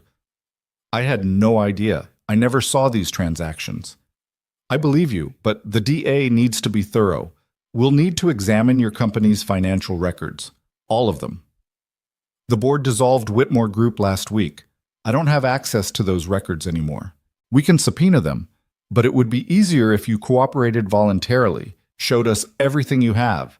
Scarlett looked at Mason. He nodded slightly. Trust your instincts. I'll cooperate fully, she said. Whatever you need. But I want it on record that I knew nothing about bribes or payoffs. Gregory Hale operated behind my back. Understood. We'll need you to sign some statements.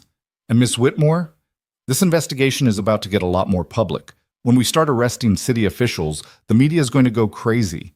Your name will come up. You need to be prepared for that. I've already lost everything that matters to my reputation. What's a little more damage? Kim almost smiled. That's the right attitude. We'll be in touch. Outside the precinct, Scarlett stood on the sidewalk and tried to process everything. The case had expanded from fraud to institutional corruption. More arrests were coming, more headlines, more scrutiny. You okay? Mason asked. I don't know. I thought this was almost over. Now it feels like it's just beginning. Want to get coffee? Talk it through? I want to go home and pretend none of this is happening, but coffee sounds better. They found a diner 2 blocks away, one of those places that had probably looked exactly the same since 1975. Cracked vinyl booths, laminate tables, coffee that tasted like it had been sitting on the burner for hours. It was perfect. They slid into a booth near the back. A tired waitress took their order without making conversation. Scarlett appreciated that. She didn't have energy for small talk. They think I might have known, she said once the waitress left, about the bribes. They have to eliminate that possibility. It's procedure. What if they find something I missed? Some document I signed without reading carefully? What if I'm implicated in this? Then we'll deal with it. But Scarlett, you exposed this whole thing.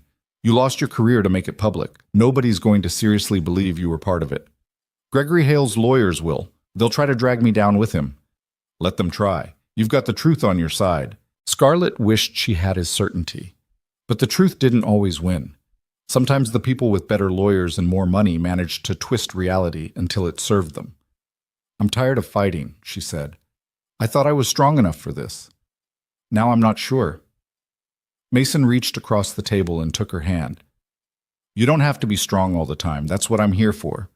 Let me carry some of this. It's not your burden. It is if I choose to make it mine. And I'm choosing. So stop trying to protect me from your problems and let me help. Scarlett felt tears building but refused to let them fall. Not here. Not in public. I don't know how to do that, she admitted. Let people help. I've been handling everything alone for so long. Then learn. Start with me. Tell me what you need right now. What did she need? Scarlett thought about it. Not solutions, not advice. Just someone who wouldn't leave when things got ugly. I need you to stay, she said quietly. Even when this gets worse, even when it's messy and complicated and exhausting, I need to know you're not going anywhere. I'm not going anywhere. You're stuck with me. Promise? Promise. The coffee arrived, terrible and comforting. They sat there for an hour, not really talking about the case, just being together. Mason told her about Ellie's latest obsession with planets. Scarlett told him about Ava's upcoming school play where she'd been cast as a tree. Normal things. Human things. The kind of conversation that reminded Scarlett there was more to life than corruption and court cases. Her phone buzzed. Text from Angela Chen, the prosecutor. Need to meet tomorrow. Important developments. Scarlett showed Mason the message. He read it and sighed. No rest for the righteous. Or the stupid, still not sure which category I fall into. The righteous one. Definitely the righteous one. They finished their coffee and headed back to Scarlett's apartment. Ava was at school, wouldn't be home for hours. The place felt too quiet, too empty. Mason seemed to sense her mood. Want me to stay for a while? Please. They ended up on the couch, Scarlett curled against him, his arm around her shoulders. It felt safe, solid, like maybe she could survive whatever came next as long as she had this. Can I ask you something? She said. Anything? Do you ever regret it, getting involved in all this? You could have just stayed quiet, kept your construction job, avoided the whole mess. Mason was quiet for a moment. No, I don't regret it. Yeah, it's been hard, but some things you can't walk away from. Not if you want to look at yourself in the mirror. Even knowing what it would cost? Even then. I've got a daughter who's watching how I move through the world. What kind of lesson would I be teaching her if I saw something wrong and did nothing because it was convenient? You're a better person than I am. No, I'm just someone who's already lost everything once. It makes you less afraid of losing it again. You learn that you can survive it, that life keeps going even when it feels like the world's ending.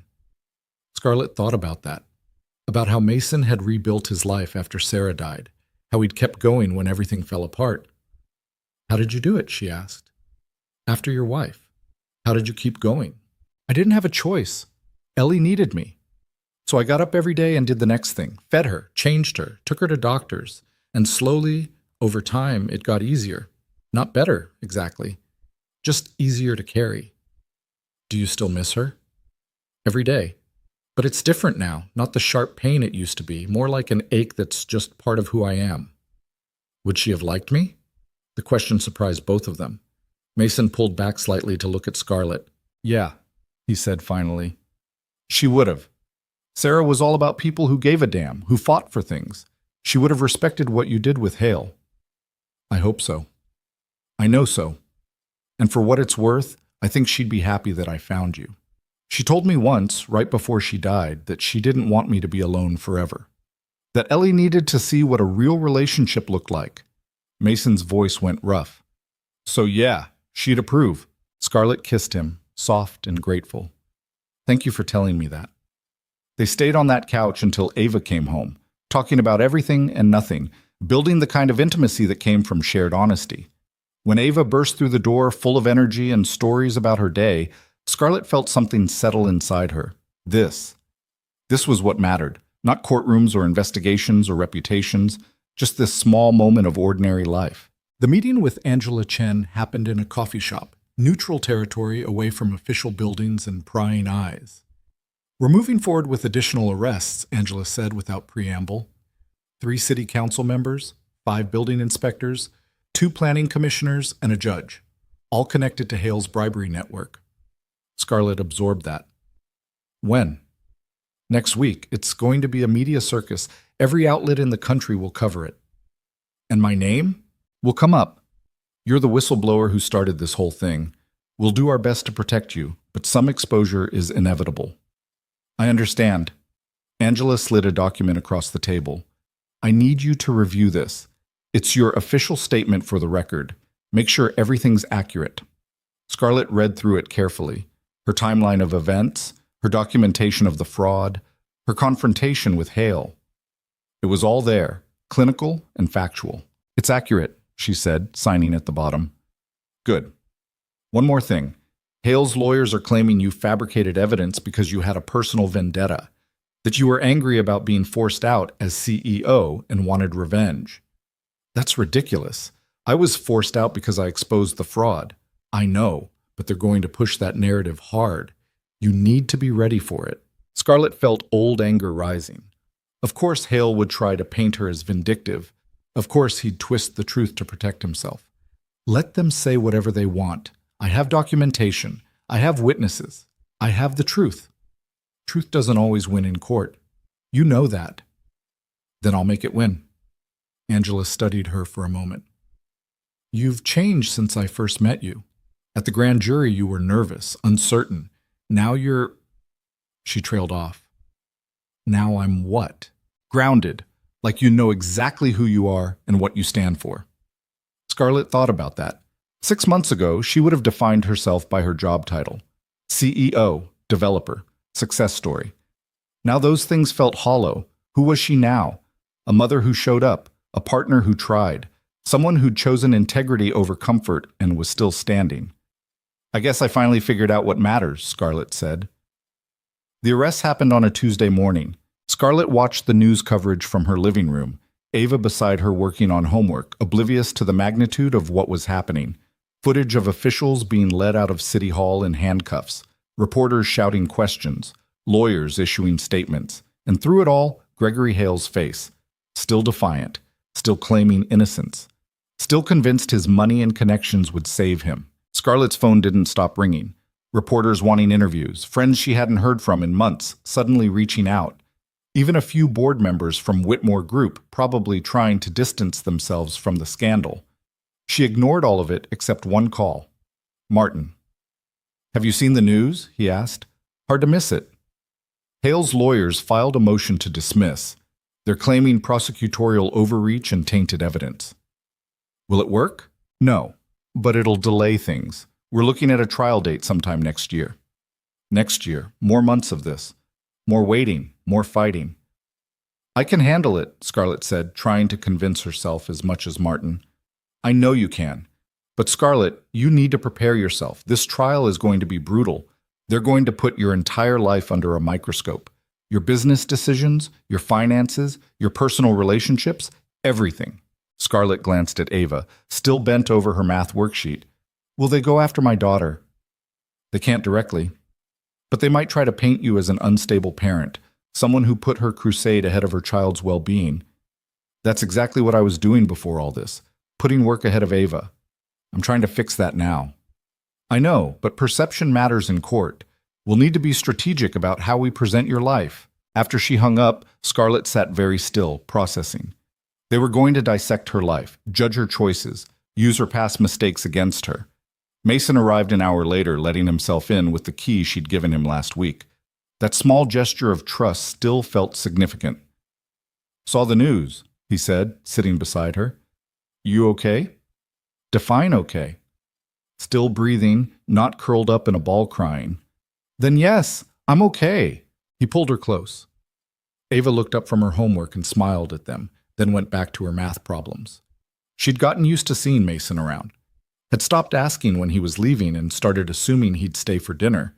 That shift felt important, like they were becoming something real. Martin says the trial will be brutal, Scarlett said quietly.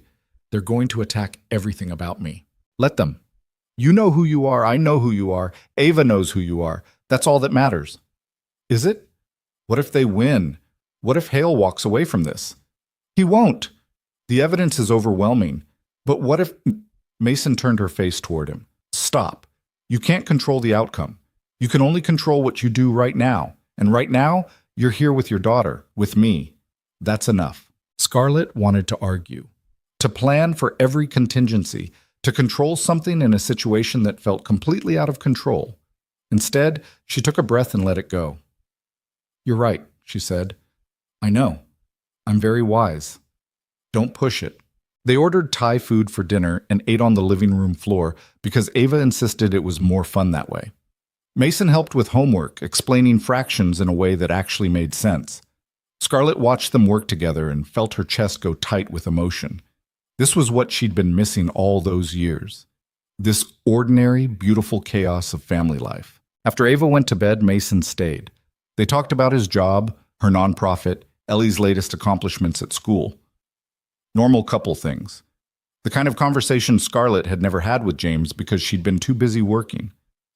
I'm different now, she said suddenly, than I was before, with my husband. I was terrible at being present, always thinking about the next deal, the next meeting, but with you, I'm here. Actually, here. What changed? I did. Losing everything made me realize what I was losing by chasing it. My daughter, my life. Any chance at actual happiness. Mason kissed her forehead. I'm glad you figured it out, even if it took a catastrophe. Sometimes that's what it takes. Catastrophes. We can't see what we're doing wrong until everything falls apart. Speaking of catastrophes, Mason said carefully, I've been thinking about something. That sounds ominous. Not ominous, just big. He took a breath. My lease is up next month, and I've been thinking that maybe instead of renewing, Ellie and I could move somewhere else. Scarlett's heart started pounding. Where? Here. With you and Ava. If you want. The world seemed to stop.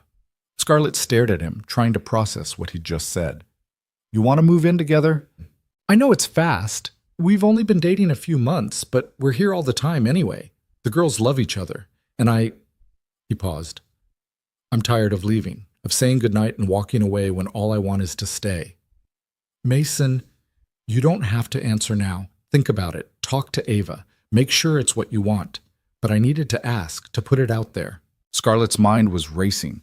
Moving in together was huge. It meant commitment. It meant blending their families permanently. It meant trusting that this thing between them was real and lasting. It terrified her. It also felt absolutely right. Yes, she heard herself say. Yes? Yes. Move in. You and Ellie. I want you here. Mason's face broke into the biggest smile she'd ever seen from him. Really? Really? Ava will be thrilled. And Scarlett felt tears threatening. I don't want you to leave either. I want this to be your home. Both of you. He kissed her then, deep and thorough, and Scarlett felt something lock into place. Some piece of herself she hadn't known was missing. They spent the rest of the night making plans. Which rooms would be whose? How to combine households? What to tell the girls? It was practical and mundane and absolutely perfect. When Mason finally left around midnight, Scarlett lay in bed, unable to sleep. Her life had become unrecognizable from what it had been a year ago. She'd lost her company, her reputation, her carefully constructed identity. But she'd gained something infinitely more valuable. A real relationship, a second chance with her daughter, a sense of purpose that didn't depend on profit margins. And soon, a family. The trial date was set for September, 7 months away. 7 months of preparation and waiting and worrying. But Scarlett found that with Mason and the girls around, the waiting felt manageable. Mason and Ellie moved in during March. It was chaotic and wonderful and harder than Scarlett expected. Suddenly, there were 4 people in her space, 4 different schedules to coordinate, 4 personalities negotiating how to live together. They had their first real fight 3 weeks in, over something stupid like whose turn it was to do dishes. Scarlett said something sharp. Mason retreated into silence. They spent an entire evening in different rooms, both too stubborn to apologize. Finally, Ava and Ellie staged an intervention. You guys need to stop being mad, Ava announced, hands on her hips in a perfect imitation of Scarlett's CEO stance. Fighting is dumb. Just say you're sorry and hug it out. Scarlett and Mason looked at each other across the living room and started laughing. The girls were right. It was dumb. I'm sorry, Scarlett said. I was being controlling about stupid things. I'm sorry too, Mason replied. I should have just talked to you instead of shutting down. They hugged it out, like Ava suggested, and Scarlett realized this was what real relationships looked like. Not perfect, not smooth, just 2 imperfect people figuring it out together. The nonprofit launched in April with a small ceremony and exactly 3 news reporters who bothered to show up. Scarlett didn't care. This wasn't about publicity. It was about doing the work. They'd secured funding for their first project, a 12-unit building in the Bronx, affordable housing built to proper safety standards. Mason would oversee all construction personally. No shortcuts. No substitutions. Everything done right. It would take 2 years to complete. It would house 12 families. It wouldn't make Scarlett rich or famous, but it would matter. She stood at the empty lot on opening day, Mason beside her, and thought about how far she'd come. From someone who judged people by their clothes and bank accounts to someone who actually gave a damn about building something real. You did it, Mason said. Actually made this happen. We did it. Couldn't have done any of this without you. I think you could have, but I'm glad you didn't have to. Ava's birthday came in May. She turned 8, insisting on a small party at their apartment with just Ellie and 2 school friends. They ate pizza and cake and played games that made no sense to adults. Scarlett watched her daughter laugh with her friends, so different from the quiet, sad child she'd been a year ago. Ava was happy now, secure. She knew her mother would actually show up when she said she would. That mattered more than any business deal Scarlett had ever closed. Later, after the party ended and the other kids went home, Ellie pulled Scarlett aside. "Can I tell you something?" the little girl asked shyly. "Of course, sweetheart. I'm really glad we live here now, with you and Ava. I'm glad too. And I'm glad my daddy found you. He smiles more now, like he used to with my mommy." Scarlett felt tears burning. "Your mommy must have been wonderful." "She was. But I think she'd like you. Daddy says she wanted us to be happy, and we're happy now." Scarlett hugged this brave little girl who'd lost her mother too young and somehow still had room in her heart for new people. "I'll take good care of your daddy," she promised. "And you, always. I know, that's why I like you." Summer arrived, hot and sticky. The trial date loomed closer. Angela Chen prepped Scarlett for testimony, running through questions over and over until she could answer in her sleep. "Remember," Angela said, "Hale's lawyers will try to rattle you. They'll bring up every mistake you ever made. Don't take the bait. Stay calm and stick to the facts." "I can do that." "I know you can. You're one of the strongest witnesses I've ever worked with." The trial started on a Tuesday in early September. The courtroom was packed with reporters, spectators, and everyone involved in New York's construction industry. Gregory Hale sat at the defense table in an expensive suit, looking every inch the successful businessman.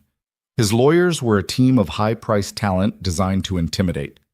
Scarlett sat in the witness section, Mason beside her. He'd taken time off work to be there every day of the trial. Moral support, he called it. Scarlett called it love. The prosecution laid out their case methodically. Financial records, testimony from contractors and inspectors, the material violations Mason had documented, week after week of evidence building an overwhelming picture of corruption. Then it was Scarlett's turn to testify. She took the stand on a Thursday morning, her hands only slightly shaking. She'd worn a simple navy suit, professional but not flashy. Angela walked her through her story. The construction site discovery, the confrontation with Hale, the decision to go public. Then Hale's lead attorney, a man named Robert Chen, who'd built his career defending white-collar criminals, stood for cross-examination. "Ms. Whitmore, isn't it true that you were fired from your position as CEO? "I was voted out by the board, yes." "And you were angry about that, weren't you?" "I was disappointed." "Disappointed enough to fabricate evidence against Gregory Hale? To destroy his reputation out of spite?" "No. I exposed real fraud that put children's lives at risk." "Or you saw an opportunity to take down a competitor and advance your own interests." Angela objected. The judge sustained it, but the seed was planted. Chen continued, bringing up every questionable decision Scarlett had ever made as CEO. Times she'd cut costs, projects that ran over budget, employees she'd fired. He painted a picture of a ruthless businesswoman who'd do anything to win. Some of it was true. Scarlett had been ruthless. She'd made decisions she regretted now, but she hadn't fabricated evidence. And she wasn't backing down. "Mr. Chen," she said calmly when he paused for breath, "you can question my character all you want. But you can't question the documentation, the material samples, the photographs, the financial records. All of that exists independent of me. Gregory Hale committed fraud. Period." Chen tried a few more angles, but Scarlett held firm. After 2 hours, the judge called a recess. Scarlett stepped down from the witness stand on shaking legs. Mason was there immediately, taking her arm. "You did great," he said quietly. "I wanted to punch him." "I know. You held it together anyway. I'm proud of you."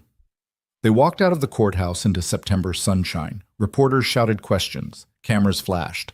Scarlett ignored all of it, focusing on Mason's steady presence beside her. "How much longer?" she asked. "Trial could go another month, maybe 2. "I don't know if I can do this for 2 more months." "Yes, you can. You're the strongest person I know." "I don't feel strong." Strength isn't about feeling strong. It's about showing up even when you feel weak. You're doing that every day. The trial dragged on through September and into October. More witnesses, more evidence. More lawyers arguing over procedural details that made Scarlett want to scream. But slowly, the prosecution's case solidified. The bribery evidence was damning, the material fraud undeniable. Even Hale's expensive lawyers couldn't explain away bank records and signed approvals. The jury deliberated for 6 days. Scarlett spent those days trying to keep busy, working on the nonprofit, spending time with the girls, cooking elaborate meals she'd never had time to make before. Mason stayed close, sensing her anxiety even when she tried to hide it. On the 6th day, they got the call. The jury had reached a verdict. Scarlett and Mason rushed to the courthouse. The room was packed again, everyone wanting to witness the conclusion. Hale sat at the defense table looking smaller than before. The confidence had finally cracked. The jury foreman stood. On the count of wire fraud, we find the defendant guilty. On the count of tax evasion, we find the defendant guilty. On the count of bribery, guilty, guilty, guilty. 15 counts, 15 guilty verdicts. Gregory Hale's face went white. His lawyers immediately started talking about appeals. But it was over. Everyone in that courtroom knew it was over. Scarlett felt Mason's hand squeeze hers. She looked at him, saw tears in his eyes matching her own. They'd won. Outside the courthouse, reporters mobbed them. Scarlett gave a brief statement thanking the prosecutors and the jury. Then she and Mason escaped to a quiet bar 3 blocks away. They ordered whiskey and sat in a booth, not really talking, just processing.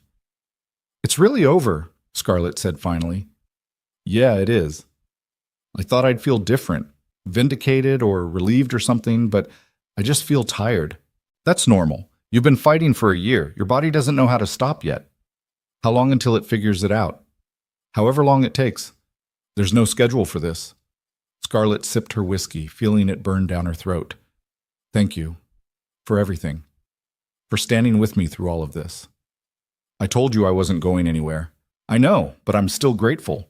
Mason raised his glass. "To justice and second chances and building something better from the wreckage." Scarlett clinked her glass against his. "To all of that." They sat in that bar for hours, finally allowing themselves to exhale.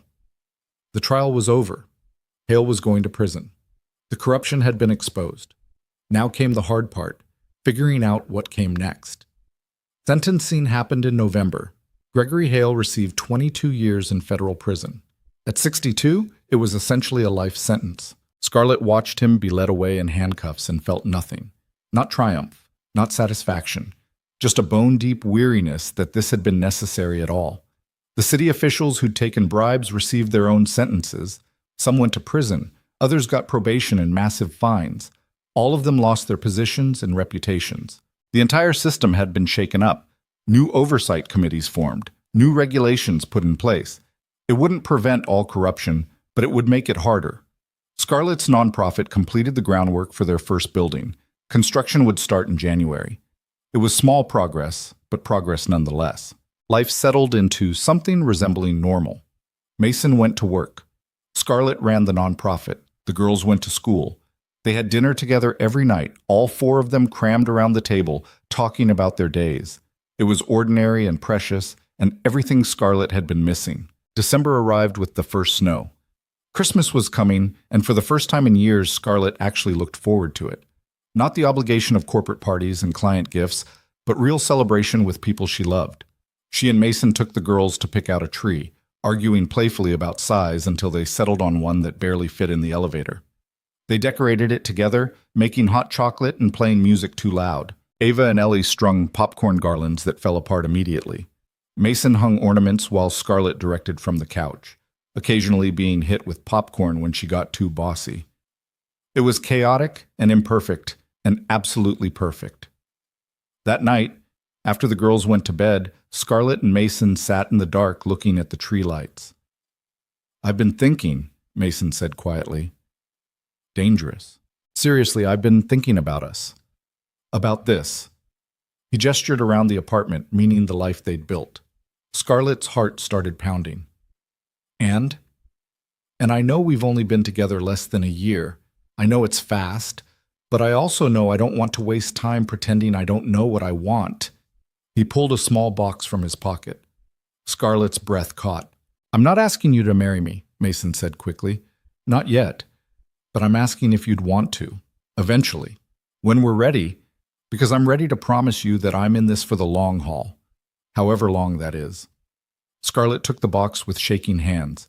Inside was a simple gold ring, nothing flashy or expensive, just solid and real and perfectly them. It's a promise ring, Mason explained. My way of saying I'm serious about this, about us, about building a life together. Scarlett looked at him, this man who'd saved her daughter and stood beside her through the worst year of her life and made her believe in second chances. Yes, she said. Eventually, when we're ready, yes. Mason slipped the ring on her finger. It fit perfectly. They kissed there in the glow of Christmas lights, two broken people who'd found each other and chosen to be whole together. Spring came again. The construction on the nonprofit's first building progressed steadily. Scarlett visited the site every week, walking through the framework with Mason, watching something good rise from the foundation of everything that had fallen apart. Ava turned 9 with a party in Central Park, surrounded by friends who actually knew her. Not the polished children of business associates, but real kids who liked her for who she was. Ellie's health had stabilized with proper medical care. No emergency room visits in 6 months. Her lungs were getting stronger. She was thriving. Mason proposed for real on a Saturday afternoon in late April, nothing fancy or orchestrated. Just the two of them on their building's rooftop, looking out over the city. I love you, he said simply. Will you marry me? Yes, Scarlett answered just as simply. They told the girls that night. Ava and Ellie screamed with excitement, immediately planning the wedding down to ridiculous details like whether the flower girl dresses should be pink or purple. The wedding happened in June in a small ceremony with just close friends and family. No press, no publicity, just people who mattered, celebrating something real. Scarlett wore a simple white dress. Mason wore a suit that actually fit him properly. Ava and Ellie served as flower girls, arguing about the bouquets until the last minute. It was imperfect and beautiful, and everything Scarlett never knew she wanted. When the officiant asked if she took Mason to be her husband, Scarlett thought about the journey that had led her here. From the woman who judged a soaked father in the rain to someone who understood that worth had nothing to do with money or status. I do, she said clearly. Mason's vows were simple. I promise to stand beside you, to help carry what you can't carry alone, to build something real with you, to love you and Ava for as long as I'm breathing. Scarlett's vows were equally straightforward.